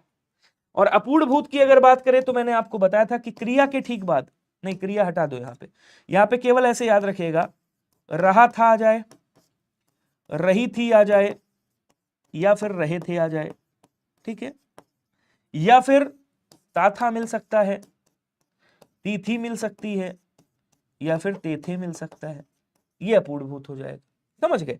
अब यहां क्या कह रहा है? राम गया मतलब केवल क्रिया है, क्रिया के बाद कोई सहायक क्रिया देखो नहीं है, इसका मतलब ये सामान्य भूतकाल हो गया। क्वेश्चन कह रहा है राम बहुत बहादुर है, इस वाक्य में कौन सा विशेष्य है आपको बताना है। तो यहां क्या कह रहा है? राम की विशेषता बताई जा रही है। राम क्या है? विशेष्य है। राम की विशेषता क्या है? कि वो बहादुर है। बहादुर क्या है भैया? विशेषण है। और जो शब्द विशेषण की भी विशेषता बताते हैं, बहादुर क्या है? बहुत बहादुर है। तो ये जो बहुत शब्द है इसको क्या बोलेंगे? इसको प्राविशेषण बोलेंगे। क्या बोलेंगे? प्राविशेषण बोलेंगे। जो विशेषण की भी विशेषता बताते हैं उन्हें प्राविशेषण अर्थात पूर्व वाला या अंतर्निहित विशेषण कहा जाता है। लेकिन यहाँ पे जो विशेष शब्द है वो क्या है? तो वो आपका राम है। बी वाला आंसर राइट हो जाएगा। क्वेश्चन कह रहा है कि जब किसी वाक्य की क्रिया के लिंग वचन और पुरुषकर्ता के लिंग वचन और पुरुष के अनुसार हो तब वाक्य में कौन सा वाच्य होता है? तो यहां पे क्या कह रहा है? जब किसी वाक्य की क्रिया के लिंग वचन कर्ता के अनुसार हो, कर्ता को प्रधानता दे रहा है तो मेरे भाई कर्तृवाच्य होगा। कर्म के अनुसार होते तो कर्मवाच्य हो जाता, और इन दोनों के अनुसार नहीं होते तो भाववाच्य हो जाता। क्वेश्चन क्या कह रहा है? इनमें से कौन सा मूल अनेकार्थी शब्द, अच्छा मूल का अनेकार्थी शब्द है बताइएगा। इसमें से ऐसा कौन सा है जो मूल का अनेकार्थी शब्द है, ये पूछ रहा है। तो भैया बताओ जल्दी से कौन सा होगा। मूल का मतलब क्या होता है? मूल का मतलब होता है जड़, मूल का मतलब होता है आधार। क्या बोलेंगे? मूल किसी चीज का जो आधार है उसे भी क्या बोलते हैं आपका मूल कहा जाता है। मूल का मतलब अतल धन भी हो जाता है। तो यहाँ पे मूल का मतलब क्या होगा साहब? तो मूल का मतलब जड़ हो जाएगा। ठीक है, अगला क्वेश्चन देखेंगे, इनमें से शुद्ध शब्द कौन सा होगा? ये आसान है, इसको तो मैं ज्यादा समय नहीं दूंगा। आशीर्वाद ऐसे लिखा जाएगा। क्वेश्चन कह रहा है कि हिंदी साहित्य के इतिहास में काल विभाजन का सर्वप्रथम प्रयास इनमें से किसने किया था? बताइएगा। प्रयास की बात कर रहा है, ध्यान दीजिएगा, बहुत ही अच्छा क्वेश्चन है और इंपॉर्टेंट क्वेश्चन है। देखो अब यहां पे जो यूपीएसआई ने आंसर माना है मैं वो भी बताऊंगा।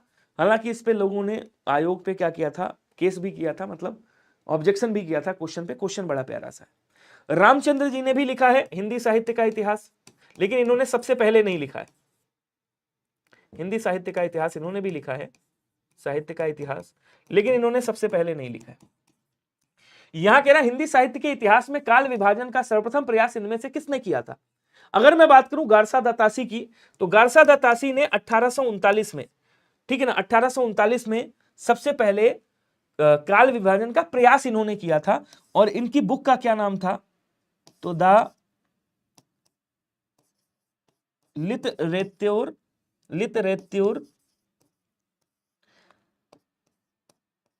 एंदुई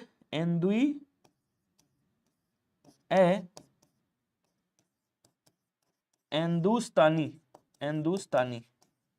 अगर मैं सही हूं तो यही लिखा था ना, दला लिटरेच्योर, अच्छा दला करके है, एक मिनट रुकिएगा, द ला लिटरेच्योर एंदोई हिंदुस्तानी इन्होंने रचना करी थी।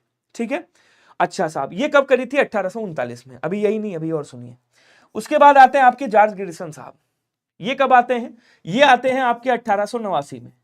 इन्होंने एक रचना करी, जाति जनगणना ये कर रहे थे, गणना के आधार पर हिंदी साहित्य का काल विभाजन भी इन्होंने सबसे पहले लिखा। तो ये कौन थे? इन्होंने लिखा दी modern vernacular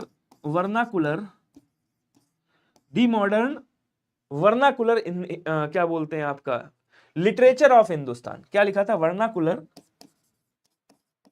literature of Hindustan, इन्होंने ये रचना करी। अब देखो, जो आयोग आपका मानता है, यूपीएसआई आयोग ने इसका आंसर क्या माना?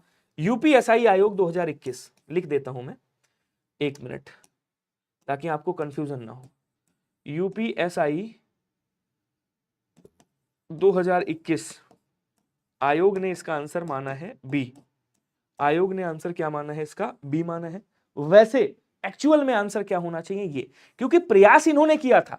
सबसे पहले लिखा किसने था? इन्होंने लिखा था। जो ऑथेंटिक माना जाता है वो किसका माना जाता है? बोले सर वो जॉर्ज गिरिसन साहब का माना जाता है। ध्यान रखिएगा, तो ये ऑथेंटिक है, लेकिन इन्होंने लिखा था, प्रयास इन्होंने किया था, लेकिन इनका जो है ऑथेंटिक नहीं माना जाता है। रीजन ये है क्योंकि इन्होंने जब हिंदी साहित्य का इतिहास लिखा था तो उसमें इन्होंने 666 केवल उर्दू के साहित्यकारों को लिया था, ठीक है ना, उर्दू के साहित्यकारों के, और इन्होंने हिंदी को कोई भाषा ही नहीं बताया। इन्होंने कहा जो मतलब हिंदी जैसी कोई भाषा ही नहीं है। तो इन्होंने क्या किया था, गारसा दत्तासी साहब ने, ये इन्होंने एक्चुअल में हिंदी का इतिहास नहीं लिखा था, उन्होंने उर्दू का इतिहास लिख दिया था। और ये फारस के हैं, फारसी भाई साहब हैं। ये कभी भी, ये फारसी भाई साहब, ये कभी भी आपके इंडिया में नहीं आए थे, वहीं से बैठे बैठे इन्होंने हिंदी साहित्य का इतिहास लिख डाला, मतलब पत्राचार के माध्यम से। खैर, और ये इंडिया में लिख करके लिख रहे थे। क्वेश्चन कह रहा है गर्दन पर सवार होना मुहावरे का अर्थ क्या होगा? बताएंगे, जल्दी जल्दी कमेंट करेंगे सभी लोग। कोई डाउट रह गया है, कोई दिक्कत है तो मुझसे पूछ सकते हैं आप।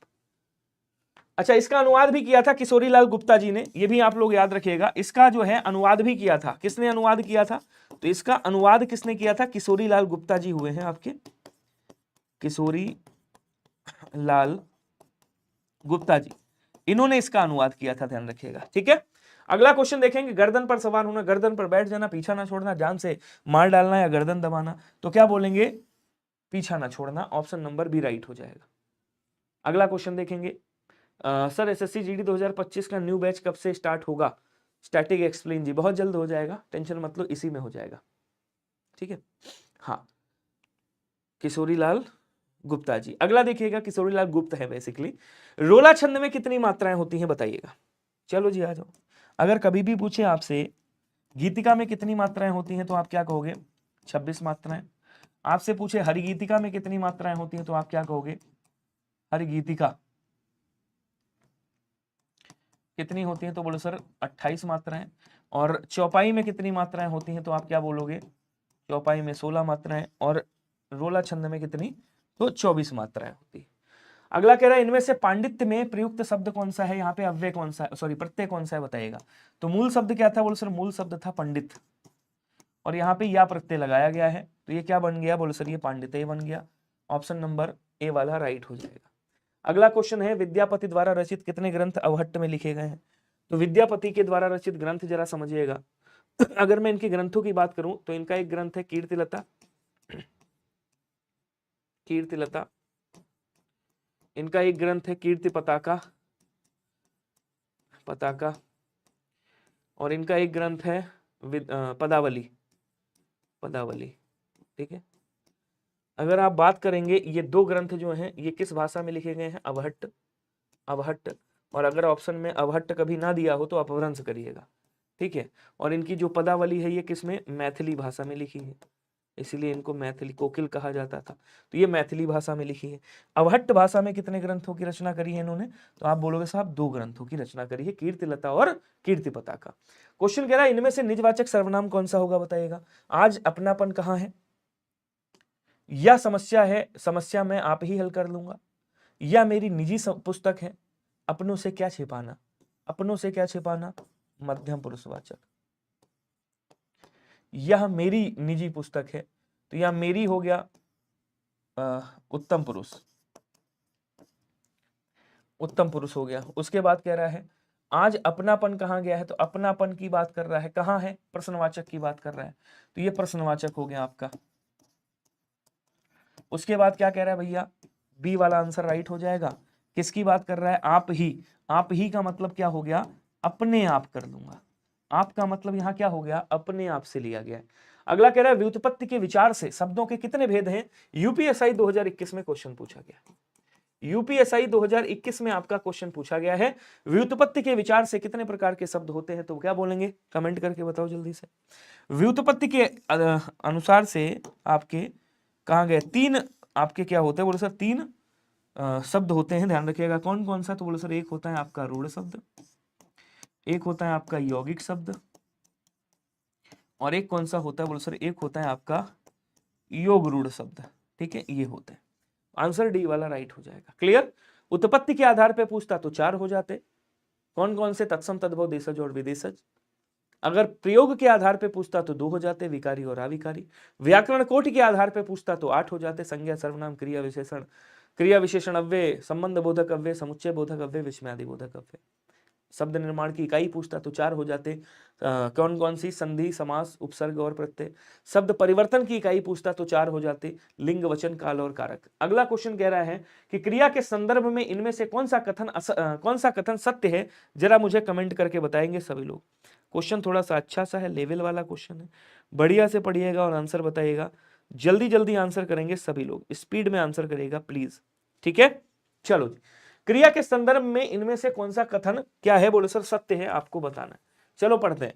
क्रिया के साथ क्रिया जोड़ने से जो संयुक्त क्रिया बनती है उसे नामबोधक क्रिया कहा जाता है। ऐसा होता है क्या? नहीं, ये गलत हो गया। जब संज्ञा, सर्वनाम और विशेषण के साथ में कोई प्रत्यय जुड़ता है तब नामबोधक क्रिया होती है।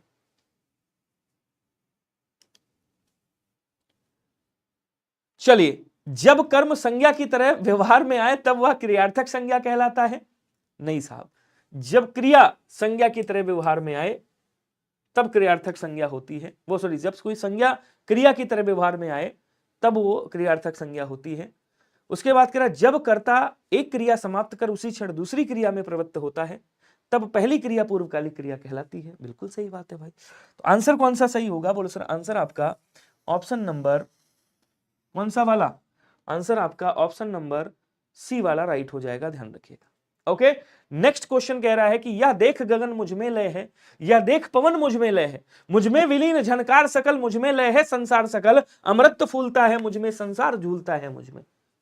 उपयुक्त पंक्तियों में कौन सा रस होगा बताइएगा। सभी लोग कमेंट करेंगे, थोड़ा सा स्पीड में बताइएगा कौन सा रस है। क्या कह रहा है? कृष्ण जी कह रहे हैं अर्जुन से कि अब देखो, जब विराट रूप दिखाते हैं तो अर्जुन भाई साहब के होश पैतड़े खुल जाते हैं एकदम। कहते हैं यह देख गगन मुझ में लय है, यह देख पवन मुझ में लय है, मुझमें विलीन झनकार सकल, मुझमें लय है संसार सकल, अमृत तो फूलता है मुझमें, संसार झूलता है मुझमें। मतलब कृष्ण जी के विराट रूप को दिखाया और कृष्ण जी बता रहे हैं पूरा संसार हमारे अंदर ही समाया है। तो यहाँ पे जैसी भाई विराट रूप देखा तो इनकी आंखें बन गई, मतलब क्या हो जाएगा बोल सर, अद्भुत रस हो जाएगा। यहाँ पे बी वाला आंसर राइट होगा। अगला क्वेश्चन कह रहा है इनमें से किस उपन्यास की पृष्ठभूमि में भारत विभाजन की त्रासदी है, बताइएगा। इसमें से ऐसी कौन सी है जिसमें भारत विभाजन की त्रासदी लिखी गई है? राग दरबारी श्रीलाल शुक्ल जी के द्वारा लिखी गई है। जो राग दरबारी है ये किसके द्वारा लिखी गई है? बोलो सर इसको श्रीलाल शुक्ल जी ने लिखा है। किसने लिखा है? श्रीलाल शुक्ल साहब ने लिखा है। कर्मभूमि किसने लिखा है? ये आपके मुंशी प्रेमचंद जी ने लिखा है। मुंशी प्रेमचंद साहब ने लिखा है, ठीक है। शेखर एक जीवनी, ये आपके सच्चिदानंद हीरानंद वात्स्यायन अज्ञे साहब ने लिखा है। उनका बड़ा लंबा चौड़ा नाम है। और झूठा सच आपको पता होगा किसने लिखा? यूपीएसआई 2017 में ये एक बार क्वेश्चन भी पूछा गया था। ये आपका क्या नाम है इनका? यशपाल साहब है। झूठा सच ये कौन है? ये आपके यशपाल साहब हैं, इन्होंने लिखा था। तो झूठा सच किस पे लिखा था जानते हो? एक गदर मूवी बनी है, आपको याद होगा। गदर मूवी जो बनी है ना, वो थोड़ा सा मिलती जुलती है इससे। तो भारत विभाजन की जो त्रासदी है उस पे लिखा है किसने? झूठा सच लिखा है। और ये किसने लिखा है? तो आपकी यशपाल साहब ने लिखा है। ऑप्शन नंबर डी याद रखिएगा सभी लोग। क्लियर सभी को? अगला कह रहा है इनमें से कौन सी बोली आकार बहुला है? किसकी बात कर रहा है? इसमें से कौन सी बोली आकार बहुला है, जरा बताइएगा। कहोगे सर ये तो नए नए क्वेश्चन आ गए भाई, ये कैसे क्वेश्चन आ गए? बोलो सर ये नए नए क्वेश्चन आ गए। अब आकार बहुला की अगर मैं बात करूं तो आकार बहुला में कौन कौन सी आती है आपकी? आकार बहुला में एक तो आपकी खड़ी बोली आती है, खड़ी बोली, ठीक है। उसके बाद आकार बहुला में आपकी हरियाणवी भी आ जाती है, हरियाणवी जिसको बांगरू कहते हैं, ये भी आकार बहुला में आती है, हरियाणी। उसके बाद एक दक्षिणी भाषा बोलते हैं, दक्षिणी, ये भी किस में आती है? बोलो सर ये भी आपकी आकार बहुला में आती है। एक होती है ओकार बहुला, एक आकार बहुला हो गई, और एक कौन सी होती है? बोलो सर एक होती है ओकार बहुला। ये क्वेश्चन जो आपका पूछा जाता है मैं बता दूं, ये यूपी कांस्टेबल में नहीं पूछा जाएगा। ये क्वेश्चन कहां पूछा जाएगा? तो ये क्वेश्चन आपका यूपीएसआई में, एएसआई में, कंप्यूटर ऑपरेटर में, इन सब में ये क्वेश्चन पूछा जाता है। तो अगर ओकार बहुला की बात करें तो यहां क्या हो जाएगा आपकी? सबसे पहले तो ब्रज भाषा आ जाएगी, ब्रज भाषा के बाद आपकी बुंदेली आ जाएगी, बुंदेली, बुंदेली में भी क्या है? ओकार बहुला होता है। उसके बाद आपकी कन्नौजी भी यहीं आ जाएगी, कन्नौजी, ठीक है, कन्नौजी भी इसी में आएगी।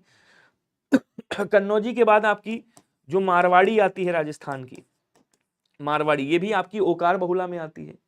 एक आती है आपकी मालवी, राजस्थान की मालवी, ये भी इसी में आ जाएगी। उसके बाद एक कुमाऊनी आती है, कुमाऊनी, तो कुमाऊनी भी किस में आएगी? बोलो सर कुमाऊनी जो भाषा है ये भी आपकी ओकार बहुला में आ जाएगी।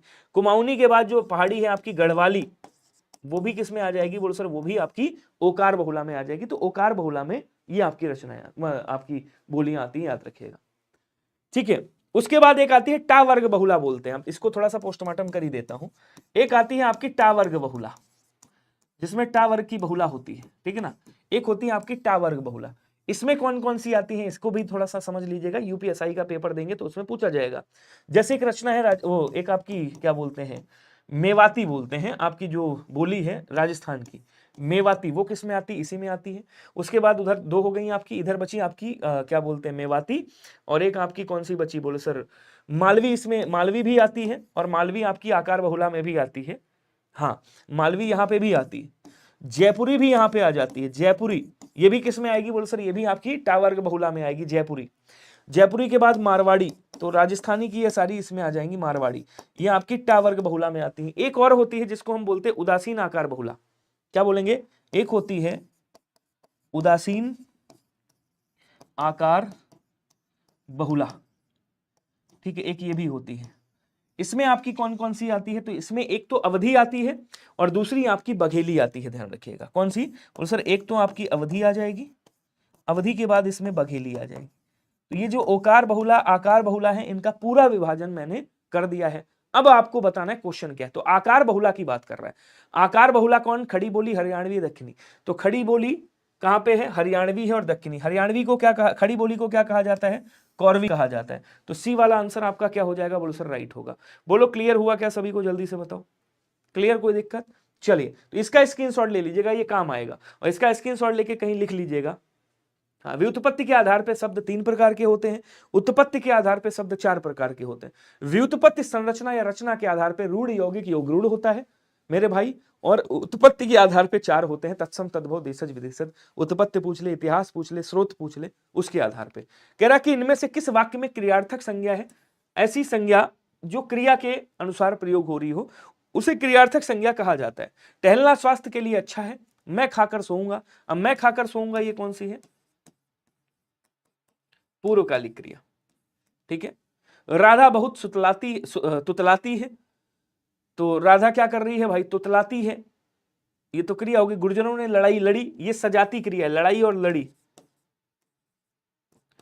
सजातीय क्रिया, ठीक है। टहलना स्वास्थ्य के लिए हानिकारक है, ये वाला जो है ये आपका क्या हो जाएगा, यहाँ पे जो टहलना है वो कौन सी है, बोलो सर ये आपकी क्रियार्थक संज्ञा हो जाएगी। उसके बाद कह रहा है उपमा अलंकार के, अच्छा 100 119 आ गए, हम लोग समझ ही नहीं पाए कब पहुंच गए। उपमा अलंकार के सर्वाधिक प्रयोग के लिए इनमें से कौन से कवि अधिक प्रसिद्ध हैं, किसके लिए, उपमा अलंकार का जिसने सबसे ज्यादा प्रयोग किया हो, ऐसे कवि कौन है, माघ है, कालिदास है, वाल्मीकि है या भास है? जल्दी जल्दी बताओ भैया, स्पीड में आंसर करिएगा। उपमा अलंकार जिन्होंने सबसे ज्यादा उपमा दी हो तो वो कौन है, बोले सर वो है आपके कालिदास साहब। अगला क्वेश्चन कह रहा है इनमें से कौन सा शब्द समास का विपरीतार्थक है, बताइएगा। अब देखो संधि का क्या होता है, विच्छेद होता है, और संधि का विग्रह भी होता है। क्या बोलेंगे, कहेंगे सर संधि का विच्छेद भी होता है और संधि का विग्रह भी होता है। समास का क्या होता है, तो कहेंगे सर समास का व्यास होता है। ऑप्शन नंबर ए राइट हो जाएगा। अगला कह रहा है अप्रमेय के किस वाक्यांश के लिए उपयुक्त शब्द है, बताइएगा। ये जो अप्रमेय शब्द है, अप्रमेय, ये किसके लिए प्रयोग किया जाता है, जो अवश्य होने वाला हो उसे क्या कहा जाता है, बोलो सर उसे अवश्यम भावी, अवश्यम भावी बोलते हैं, ऐसे लिखेंगे, अवश्यम भावी, ठीक है, अवश्यम भावी।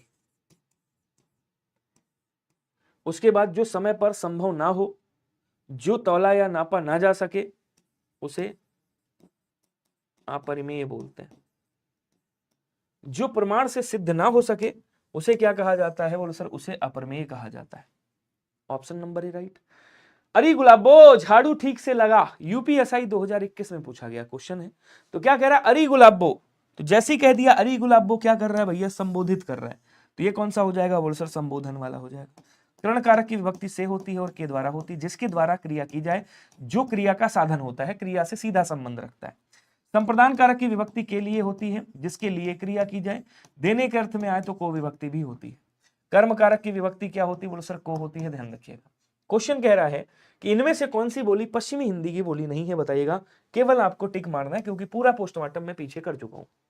कौरवी, कन्नौजी, ब्रजभाषा, ये सभी। कह रहा है इनमें से कौन सी बोली पश्चिमी हिंदी की बोली है, ये पूछ रहा है।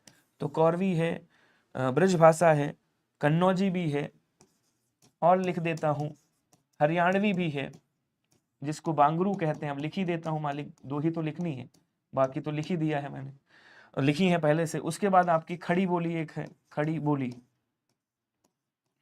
बोली, जिसको क्या कहा जाता है, कौरवी कहा जाता है। ये भूलिएगा नहीं, यहां से एक क्वेश्चन आपका 100% फिक्स है, कोई भी एग्जाम दे रहे हो।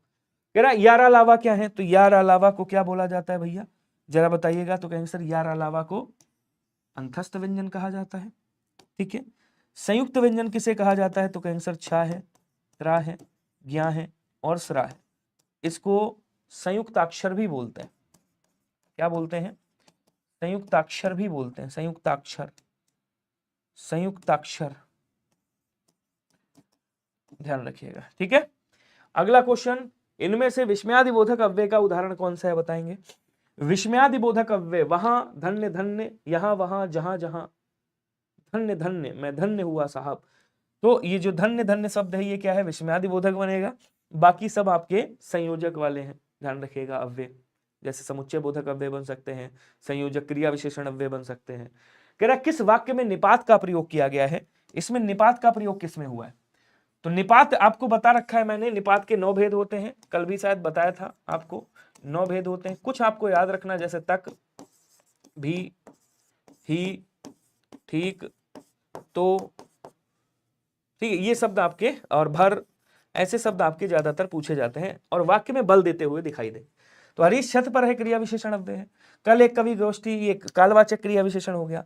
कह रहा कल आप भी आइएगा, यहाँ पे आपका कौन सा हो गया, ये वाला, क्या बोलेंगे, ये वाला जो है आपका, ये क्या है, यहाँ देखो भी का प्रयोग किया गया है, ये क्या है आपका, निपात का प्रयोग किया गया है। कह रहा पा वर्ग का उच्चारण स्थान कौन सा है। अब देखो यहाँ पे आपको मैंने एक चीज बताई थी, KTM 2 बताया था, KTM 2 आपको याद होगा, और कचट तप बताया था, कचट तप, बस बन गया। ये आपके स्थान है, ये वर्ग है। तो कैसे भाई, कंठ हो गया, तालु हो गया, मूर्धन्य हो गया, दंत हो गया, ओष्ठ हो गया। पावर्ग पूछ रहा है, पावर्ग कहां से, ओष्ठ से बोला जा रहा है। आंसर है क्या, बोले सर है, कौन सा हो गया, ऑप्शन नंबर डी वाला हो गया, खत्म। ठीक है, ऐसे याद कर देना। कह रहा है सफेद कमीज में कौन सा विशेषण होगा। कमीज की विशेषता क्या है, कमीज की विशेषता है कि वो सफेद है। क्या है, सफेद है, ना नाप तोल रहा है, ना सर्वनाम है, ना गिन रहा है, तो क्या बोलेंगे, कहेंगे सर गुणवाचक विशेषण हो जाएगा। अगला देखो, सन 2010 में साहित्य अकादमी पुरस्कार इनमें से किस रचना को मिला था बताएगा, किस रचनाकार को मिला था बताएगा। गोविंद मिश्रा, कैलाश वाजपेयी, काशीनाथ सिंह या फिर उदय प्रकाश जी। जल्दी जल्दी आंसर करेंगे सभी लोग, स्पीड में थोड़ा सा आंसर कर दीजिएगा प्लीज, आपसे रिक्वेस्ट है हम्बल वाली। चलिए जल्दी जल्दी कमेंट करेंगे सभी के सभी।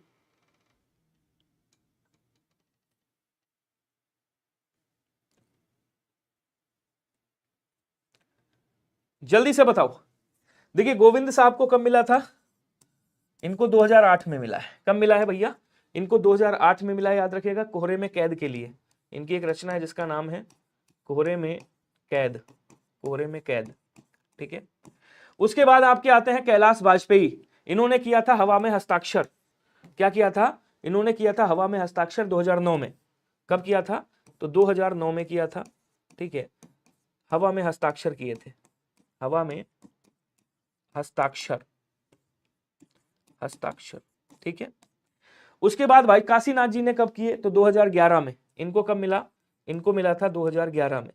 इनकी एक रचना थी रेहन पर रघु करके, रेहन, ये 2017 में पूछा गया है, रेहन पर रघु किसकी रचना है। तो रेहन पर रघु इन्होंने 2011 में, इनको क्या मिला था, साहित्य अकादमी पुरस्कार मिला था।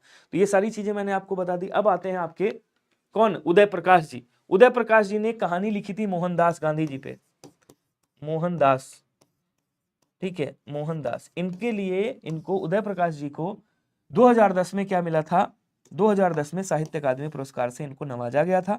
ध्यान रखिएगा, ऑप्शन नंबर डी आपका क्या हो जाएगा, राइट हो जाएगा। और ये आपका 129वां नंबर का क्वेश्चन है। क्लियर सभी को। अगला क्वेश्चन देखेंगे, मलबे का मालिक कहानी के रचनाकार कौन है, जरा बताइएगा। ये किसकी कहानी है, मलबे का मालिक, मोहन राकेश, दूधनाथ, ज्ञान रंजन, या फिर आपके राजेंद्र यादव। तो इन्होंने एक रचना का नाम आपको मैं बता रहा हूं, इन्होंने लिखा है आषाढ़ का एक दिन, आषाढ़ का एक दिन लिखा है, शायद आप लोग को याद हो ये किसकी रचना है। ये भी 2017 SI में पूछी गई, ठीक है। अगला देखिएगा, हाँ ठीक है, बहुत अच्छा लिख रहे हो, क्या नाम है इनका,